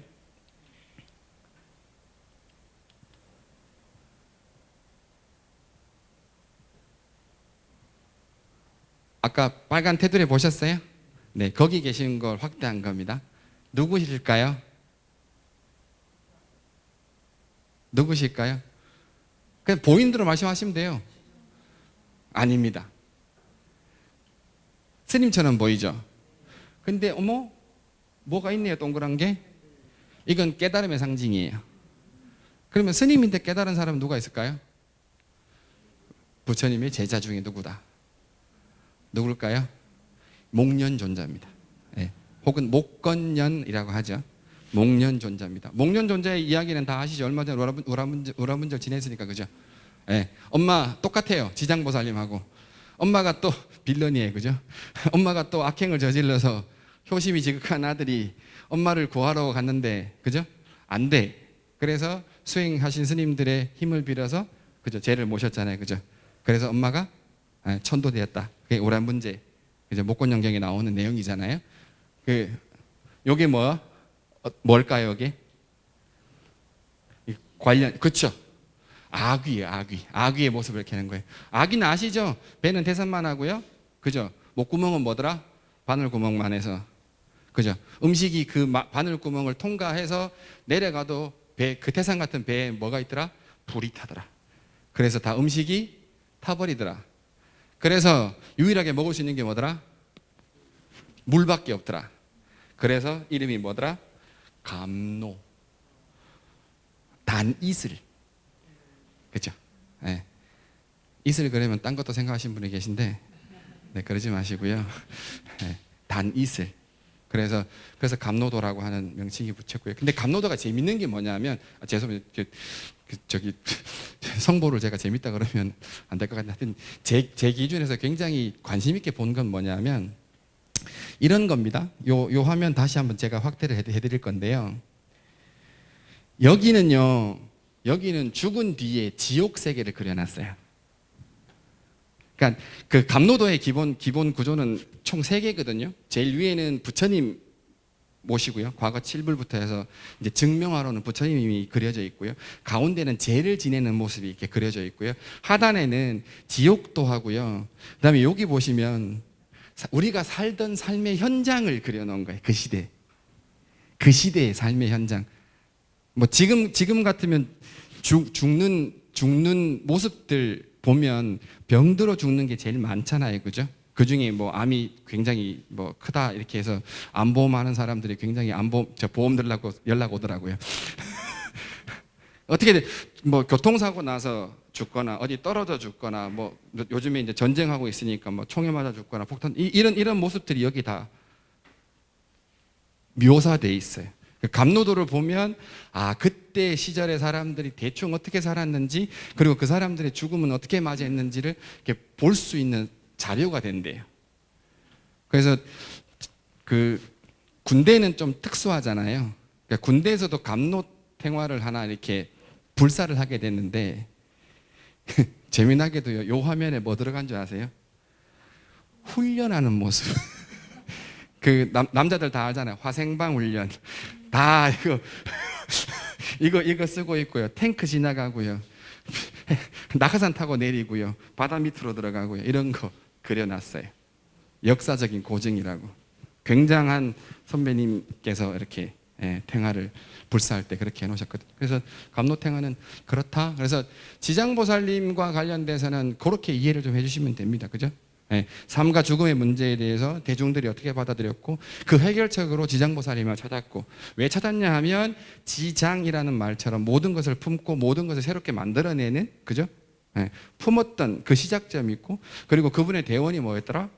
모든 중생, 지옥까지도 포함해서 모든 중생이 성불하기 전까지는 나는 성불하지 않겠다. 왜냐하면 서가모니 부처님부터 나는 그렇게 부촉받았기 때문에. 이게 기본입니다. 근데 앞에 거를 이해 못하면 지장보살님에 대한, 그죠?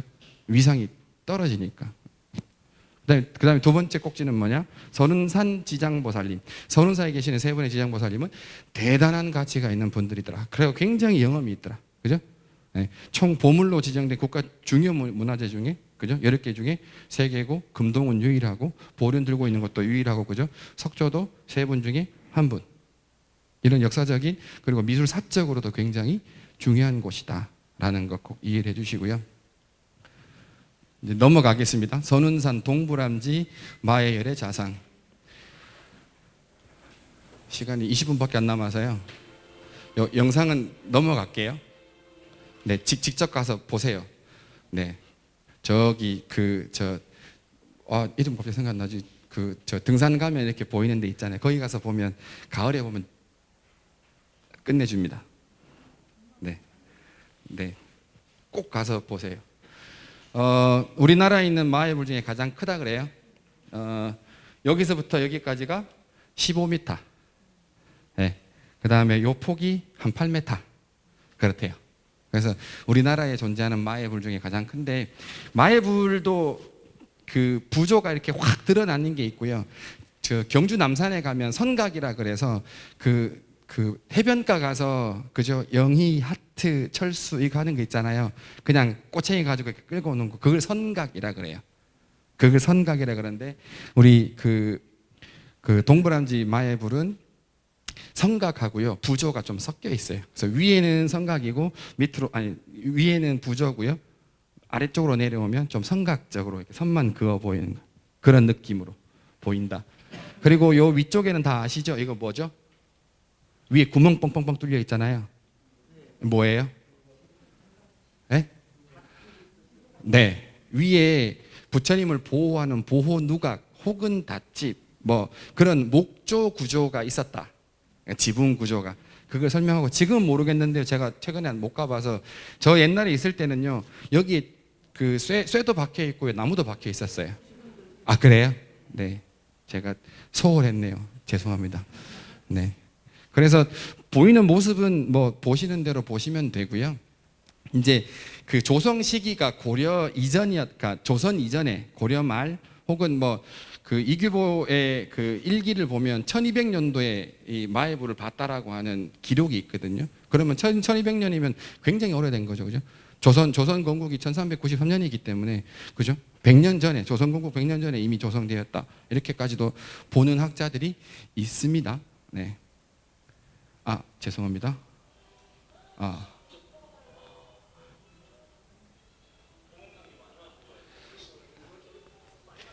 시간이 없어서 이거는 나중에 찾아서 보시면 됩니다.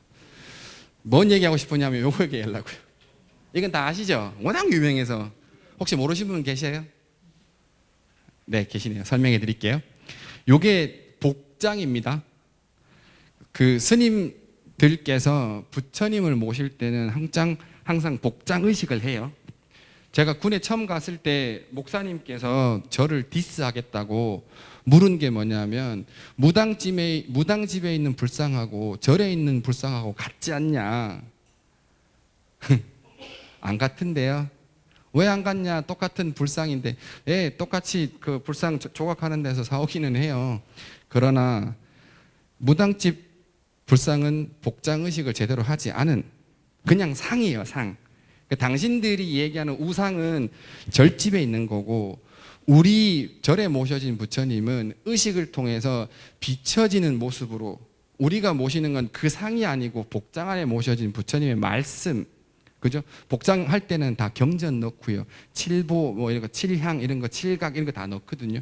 그리고 굉장히 오랜 그 의식을 통해서 부처님을 우리가 모시는 거거든요. 다르다. 그렇게 이야기하면 안 된다. 그런데 그 복장이었다. 그죠? 근데 사람들이 이제 소문이 어떻게 났죠? 저기 안에 뭐가 있다? 예, 비기가 있다. 그것만 보면 그죠? 천기누설 이렇게. 그래서 고울원님이 이걸 이제 뚜껑을 열었대요. 근데 벼락이 빠방 쳐갖고 첫 장만 봤는데 그게 써 있었대요. 이서구가 본다 이렇게 써 있었던 거예요. 겁이 나가지고 그 다음 말이 뭐 두렵잖아요. 그래서 얼른 닫고 집어넣었어요. 동학농민 운동이라고도 하고 전쟁이라고도 하고 뭐 여러 가지로 불리는데 동학운동이 일어나기 1년 반 전에요. 이걸 다시 엽니다. 열었다 그래요. 그래서 그 사료가 있는데 그냥 내용만 간단하게 말씀을 드리면 이미 그 열지 못하게 비책을 써놨는데 그죠? 이미 한 방 때렸기 때문에 이제 열어도 괜찮다. 그래서 열었대요. 가지고 왔대요. 그래서 고울원님이 이제 잡아들여 가지고 그거 가져와라 했는데 안 가져오고 3명은 이제 돌아가시고 3명은 태형에 처해지고 뭐 이랬대요. 그리고 난 다음에 1년 반 후에 뭐가 일어났다? 동학농민운동이 일어났다. 동학농민이 일어났던 그 시기는 다 아시죠? 그때 우리나라 그 권력자들도 굉장히 힘든 때였고요. 불안할 때였고요. 외세 침략도 막 있을 때예요. 그죠? 그래서 왕이 동학에다가 당신들이 좀 우리를 도와달라고 하는 서신까지도 보냈다고 합니다. 와서 외세의 침략을 좀 막아달라라고 했던 것도 있었다라고 하는 게 동학이고요. 동학의 발상지가 어디더라? 여기, 여기였다라는 겁니다. 그래서 이 그 동부람지 마애불을 통상 뭐라고 부르냐면 저희가 미륵불이라고 불러요. 예. 그러니까 미륵불이라고 지칭하지 못하는 이유는 뭐냐면 사료가 없어요. 미륵이라고 하는 그 단어로 100% 이렇게 딱 찍을 수 있는 뭐가 나와야만 그렇게 이름 붙일 수 있어요. 석굴암 부처님은 석가모니 부처님일까요? 아미타 부처님일까요? 처음 들어보시죠, 이거 이 얘기. 예전에 저 학교 다닐 때는 석가모니 부처님이라고 우리가 통상 칭했어요. 근데 최근에는요 아미타 부처님으로 많이 이렇게 좀 기울고 있어요. 그러니까 명확한 사료가 없으면 어느 부처님이다 이렇게 못해요. 그래서 속조 열의 좌상 이렇게 그냥 붙여요. 석굴암, 석조, 열의 좌상 이렇게 붙여요. 여기도 마찬가지인 거예요. 동부람지 마애불도 명확한 사료가 없으니까 어떻게 해요? 그냥 마애불. 있었던 곳이 있는 곳이 어디더라? 옛날에 동부람지, 지금은 없지만 그런 거예요. 그리고 그 동부람지가 있는 곳이 어디더라?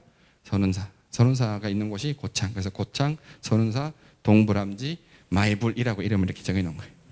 확인되면 바꿉니다. 이 그 동부람 마애 부처님께서요, 그 이름이 지금 이대로 되어 있는 건 아니고요.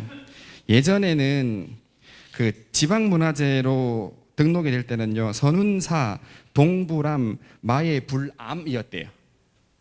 네, 마애불암이었고, 이제 그 국가 지정문화재로 바뀌면서 선운사, 도솔암, 마애불 했다가 이제 최근에 와서 이제 그 이름 짓는 법이 이렇게 변경이 돼가지고 고창, 선운사, 동부람지, 마애불 이렇게 바뀐 거고요. 그래서 미륵 부처님이시지 않을까 이렇게 일단 상정을 해놓고요. 제가 왜 그렇게 상정을 하는지는 뒤에 가서 최종적으로 말씀을 드릴게요. 미륵 부처님은 아까도 말씀드렸듯이 56억 7천만 년 후에, 그죠? 부처님이 열반 후에 오시는 분이고요. 오셔서 어떻게 한다고요? 어떻게 한다고요? 용화수라고 하는 나무 아래에서 깨달음을 얻으십니다. 그제서야 그때 미륵 부처가 돼요. 지금은 미륵 보살입니다. 아직 완전한 깨달음을 얻으시지 않았어요. 도솔천에 계세요. 도솔천에. 그리고 깨달음을 얻으신 미륵 부처님이 3회 설법하세요. 그래서 이 3회 설법으로 서가모니 부처님께서 제도하지 못한 모든 중생들을 구제하시는 거예요. 이게 미륵 사상이고 미륵 신앙입니다. 그 내용이거든요. 근데 그런 미륵 신앙에는 두 가지가 있습니다. 하나는 미륵 상생 신앙, 미륵 하생 신앙. 미륵 상생은 뭐냐면 지금 미륵 보살이 어디 있다고요? 도솔천에 있어요. 그래서 내가 수행을 열심히 해서 다음 생이 어디 난다? 도솔천에 난다. 이게 미륵 상생. 미륵 하생은요, 내가 여기 있을 때 누가 왔으면 좋겠다? 미륵 보살이 내려와서 용화 세계가 일렀으면 좋겠다. 그러니까 서가모니 부처님의 세계는 무슨 세계? 사바 세계. 네. 왜 사바 세계냐? 세상 모든 일이 다 사바 하니까? 아니요. 범어로 참는다, 견딘다 이 뜻이에요. 참아야만 하는 세상이고 견뎌야만 하는 세상이 사바 세계예요. 용화 세계는 왜 용화 세계일까요? 미륵 보살이 용화수 아래에서 모든 중생들을 다 제도하기 때문에 이 용화 세계 이렇게 얘기하는 겁니다. 제가 시간을 잘 못해가지고요, 조금 급하게 가겠습니다. 우리 4달러 아저씨 아시죠? 네. 궁예. 후삼국 시대에 궁예가 뭐라 그랬죠? 누가 기침 소리를 내었는가? 이게 아니고 이게 아니고 그거는 문서로 돼 있는 데가 없어요. 그런 말씀을 했는지 아닌지 몰라요. 그냥 드라마적인 겁니다. 다만 이분은 뭐 했다? 본인이 미륵이라고 얘기했다고는 해요. 그죠? 네. 그리고 그 신라 시대에 가장 통일신라 이전에 7세기니까 600 몇 년쯤 되겠죠. 신라 시대에 가장 유명한 미륵 부처님으로 박물관 가면 제가 반드시 여기 앉아서 여기 앞에서 한 시간을 보내요. 저는. 보세요. 안 보이실까? 보세요. 어떠세요, 느낌이? 네. 저는 품어주고 싶은 부처님은 이 부처님이 처음이었어요. 그러니까 꼭 애기 같다. 네. 굉장히 단아하다. 굉장히 깔끔하다. 이런 느낌을 받거든요. 그래서 여기도 이름을 부처님의 그 어떤 분인지를 명확하게 못하니까 뭐라요? 석조, 삼존, 불상 이렇게 하는 거예요. 그래서 왜 이분을 미륵이라고 학자들이 굉장히 강력하게 이야기하냐면 앉아 계세요. 서 있지 않으신 거예요. 앉아 계세요. 여기는 서 계시고요. 여기는 앉아 계세요. 그래서 이거는 의자상 혹은 의상 이렇게 얘기합니다. 의자에 앉은 분 생각나지 않으세요? 죄송합니다. 의자에 앉으신 분 생각나지 않으세요? 의자에 앉으신 분?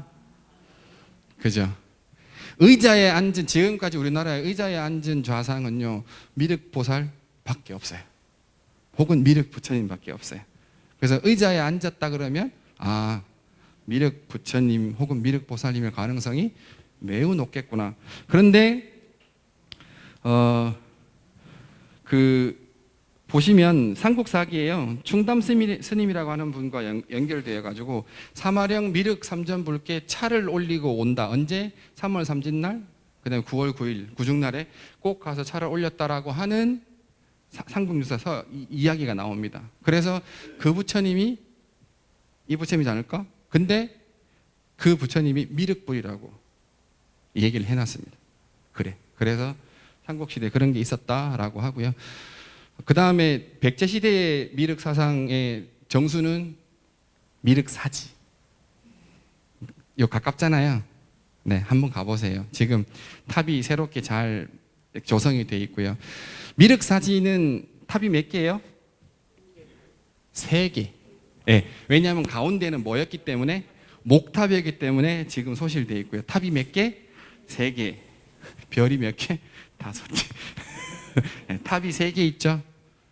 부처님께서 미륵 보살님께서 미륵 부처님이 되셔서 설법 몇 번 한다고요? 3번. 그걸 상징적으로 드러낸 거고요. 백제무왕의 꿈에 연못에서 미륵 부처님을 봐서 거기다가 미륵사를 창건했다는 설화가 있습니다. 그래서 완성되면 이렇게 아마 요런 모습이지 않을까, 미륵사지가. 네. 그래서 백제시대에도 이런 미륵사상이 있었고요. 그 다음에 통일신라 이후에 가면 이거 아마 대충 보셨을 텐데 노일부득과 달달박박이라고 합니다. 우리나라 사람 안 같죠? 우리나라 사람입니다. 노일부득과 달달박박이 우리나라 사람입니다. 두 사람이 출가해서 수행하는데요, 서로 이제 거리를 두고 수행을 했대요. 떨어져서 각자 열심히. 근데 하루는 이 산기가 있는 처녀가 와서 처음에는 달달박박한 데 갔대요. 나 하룻밤만 재워줘요. 그러니까 여기는 수행하는 청정한 곳이니 도저히 안 되겠소. 내친 거예요. 그러니까 노일부득한테 간 거예요. 나 좀 어떻게 좀 쉬게 좀 해주시면 안 될까요? 그러니까 노일부득이 이렇게 산고를 느꼈으니까 당연히, 그죠? 뜨거운 물도 받아놨죠. 그 물에 목욕을 하고 깨달음을 얻었더라. 그래서 노일부득은 미륵불이 되시고요. 그리고 광명이 막 이렇게 나오니까 달달박박이 궁금해서 다음날 가보니까 미륵불이 되신 거예요. 도반이. 그래서 어떻게 됐냐? 2차, 저차, 2차, 저차 됐다. 그러자 이 노일부득이 뭐라 그랬냐? 아직 목욕물이 있으니 너도 목욕을 해라. 그 목욕을 하고 나와서 아미타불이 되셨다. 네, 그래서 요런 곳 가서 벽화 이런 게 보이시면 이게 노일부득과 달달박박 관련된 벽화구나 이렇게 이해하시면 돼요. 이게 뭘까 이렇게 궁금해 하실 수 있을 것 같아서 미륵신앙과 관련되어 있는 거기 때문에 말씀을 드렸고요. 이거 아시죠? 좋아하시죠? 금복주, 이게 누구예요? 네, 포대화상입니다. 근데 포대화상은 중국에서 어느 분의 화신? 미륵 부처님의 화신. 왜요? 모든 걸 다 나눠주셨고요. 이게 56국 시대라 그래서 중국이 통일됐다가요, 갑자기 다 찢어졌어요. 나라가 통일되다가 찢어지면 뭐가 일어나죠? 전쟁이 일어나죠. 그럼 백성들은 어떨까요? 엄청 힘들잖아요, 그죠? 다 약탈해가고 나는 누구 편도 아닌데 와서, 그죠? 너는 누구 편이잖아 하고 죽이면 죽임을 당해야 되고, 이런 시대에 포대화상이 있어요. 실존했었습니다. 중국 땅에. 그러니까 항상 걸망을 지고 거기다 뭘 담아가지고 항상 어렵고 힘든 사람들한테 뭘 나눠주셨대요. 그리고 항상 밝게 좋은 말씀도 해주셨고, 그래서 이분은 정말 미륵보살님과 같다 해서 미륵보살 화신이라고 해서 지금 중국도 일본에서도 가끔 그 조성되는 상들이 있어요. 그래서 금복주에서 이렇게 가지고 왔었더라 라고 하는 것, 그렇게 이해하시면 되고요. 그 다음에 이제 매향의식인데, 이 매향의식은 뭐냐면 미륵 부처님께 공양 올리는데, 공양 올리는 매개체가 뭐예요? 향이요, 향. 그러니까 향을 땅을 파서 묻거나 어디다가 이렇게 올리면서 부처님께 공양 올리는 거예요. 그래서 현재까지 남아있는 저 지정 문화재 중에는 삼일포 매향비하고요, 사천흥사리 매향비 이렇게 있는데, 요 삼일포는 통상 이 매향의식은 스님들이 주관하거든요. 근데 특이하게도 요 삼일포는 관료가 주관을 한 거고요. 그 다음에 흥사리 매향비는 스님들께서 계를 조직을 해가지고 미륵 부처님께 공양 올리고, 나라가 안정되기를, 왕이 건강하기를, 그죠? 백성들이 고통에 들지 않기를, 이런 발언문을 하면서 이제 매향했다라고 합니다. 그래서 이거는 이제 왕생 기원입니다. 왕생. 어디로요? 상생. 네. 극락이 아니고 미륵 부처님이 계시는 도솔천으로. 네. 이건 지금은 이제 미륵 사상이고, 이제 정토 극락 가면 이제 나중에 이제 아미타불 신앙하고, 이렇게 아까 말씀드렸죠. 한국 불교는 어떤 불교라고요? 퉁 치면 안 되고 통불교적인 성격이 있다. 그래서 서로 굉장히 습합이 많이 되고요. 서로 교류가 많이 일어납니다. 이제 마무리를 좀 하려고 합니다. 이거는 제가 찾은 논문들을 기준으로 해서 지극히 제 개인적인 생각이니까요. 이걸 정설로는 받아들이지 마시고요. 그냥 한번 듣고 그럴 수도 있겠다라고 이해되시는 분들은 끄덕여 주시면 되고요. 그건 말이 안 돼 그러면 그냥 귀 닫으시면 됩니다. 먼저 그 도사람 지장보살님하고 마이불하고의 관계예요. 아까 말씀드렸던 진표율사가 이 지역에서 수행을 하셨고, 이 지역에서 지장보살을 칭견하셨고, 미륵 부처님을 칭견했단 말이죠. 그럼 두 개가 연결이 될 수밖에 없어요. 그런데 하필이면 도솔암이라고 하는 암자의 내원궁에 누가 계세요? 지장보살님이 계세요. 근데 하필이면 그 앞에 누가 계세요? 마의 부처님이 계세요. 자, 상정을 할게요. 마의 부처님이 미륵불이면 이건 무슨 상황인 거예요? 하생하셨죠. 그죠? 용화수 아래에서 뭐 하신 거예요? 깨달음을 얻으신 거예요. 그럼 그분은 뭐 하고 있어요? 서가모니 부처님께서 제도하지 못한 중생들을 제도하고 계신 거예요. 그럼 도솔천이 벼요, 안 벼요? 벼죠. 누가 가 있어요? 지장보살이 가 계신 거예요. 그래서 뭘 들고 계시더라? 법을 상징하는 보륜을 들고 계시더라. 두 개를 묶으면 그렇게 이해할 수도 있지 않을까.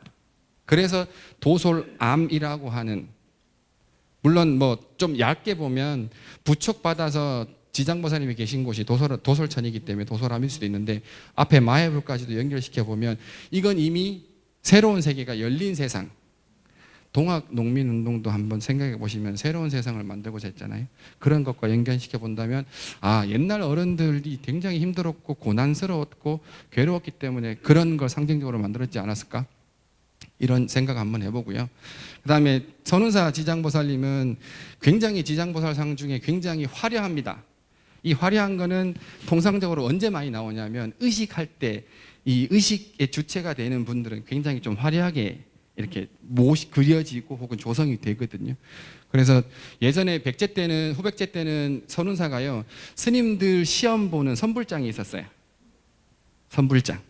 스님들 시험 보는 공간, 여기 선운사였어요. 그리고 여기가 천태종사살이었어요. 그때 선종이었거든요. 이제 그게 그 뒤로 변해 가면서 어떤 것들이요, 나라와 관련돼 있는 사찰이었잖아요. 그잖아요. 스님 시험 보는 장소니까, 그죠? 국가 공인 사찰이었잖아요. 그러니까 어떻게 해요? 왕실과 굉장히 관련이 많이 돼 있고, 그리고 조선시대 이후 이성계가 수륙제를 굉장히 많이 지었어요. 많이 행했어요. 왜? 굉장한 사륙으로 왕권을 잡았으니까. 그 영혼들을 천도하기 위해서 수륙제를 굉장히 많이 했다고요. 그렇게 왕권과 관련되는 곳이니 혹시 선운사 지장보살님이 굉장히 화려한 이유는 아마도 그런 의식과 관련되어 있지 않을까, 이런 상상을 해보는 겁니다. 이건 제 생각이니까 그냥 흘려도 되고요. 네. 너무 깊이 있게 듣지는 마시고요. 제가 드리고 싶은 마지막 말씀입니다. 지금 12시라서 죄송합니다. 원래 훌륭한 강사는 늦게 들어오고 일찍 가야 되는데요. 이것만 하고 빨리 끝낼게요.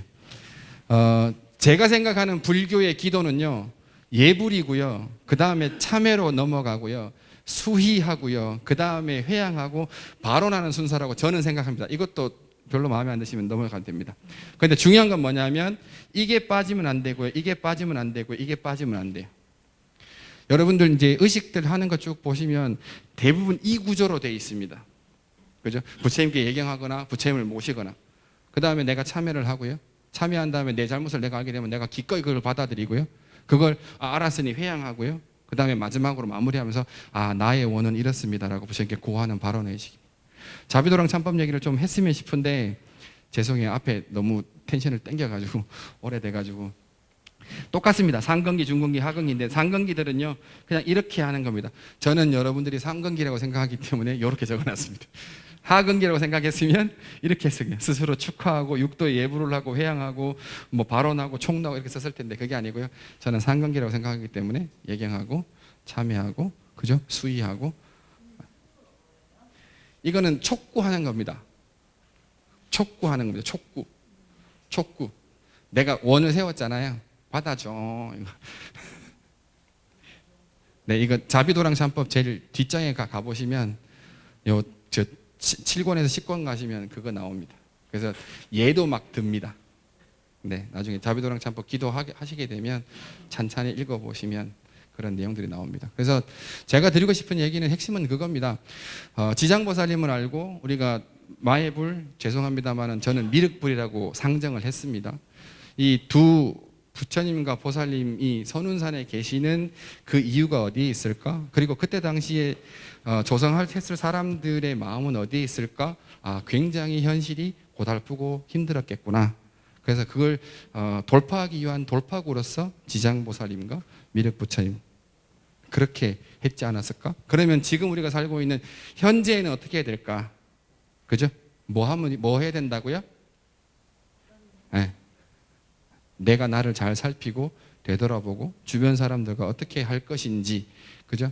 죽음이란 무엇인가라고 하는 책에서도 나왔지만 죽음 이후의 세계는 몰라요. 죽은 자는 모르니 산 사람들이 충분히 상정을 해놔야 됩니다. 그래서 안이 어디고요?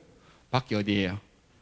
내 스스로 상정을 해놔야 되고, 그리고 그 안에서 내가 어떻게 살 건지를 하나하나씩 만들어 가야 된다. 그러기 위해서 가장 먼저 필요한 것이 불교에서는 뭐더라? 참회이더라 라고 하는 말씀을 선운산의 지장보살님과 세 분이나 계시고요, 미륵부처님이라고 저는 믿고 있는 마해 부처님이 계시기 때문에 그러한 말씀을 제 개인적인 의견을 말씀을 드렸습니다. 죄송합니다. 4분이 오버했는데요, 이렇게 잘 들어주신 청자는 제가 너무 오랜만에 받아서 텐션이 너무 앞에 업돼 버려가지고 시간을 오버했습니다. 굉장히 감사하고요. 시청해주셔서 감사합니다.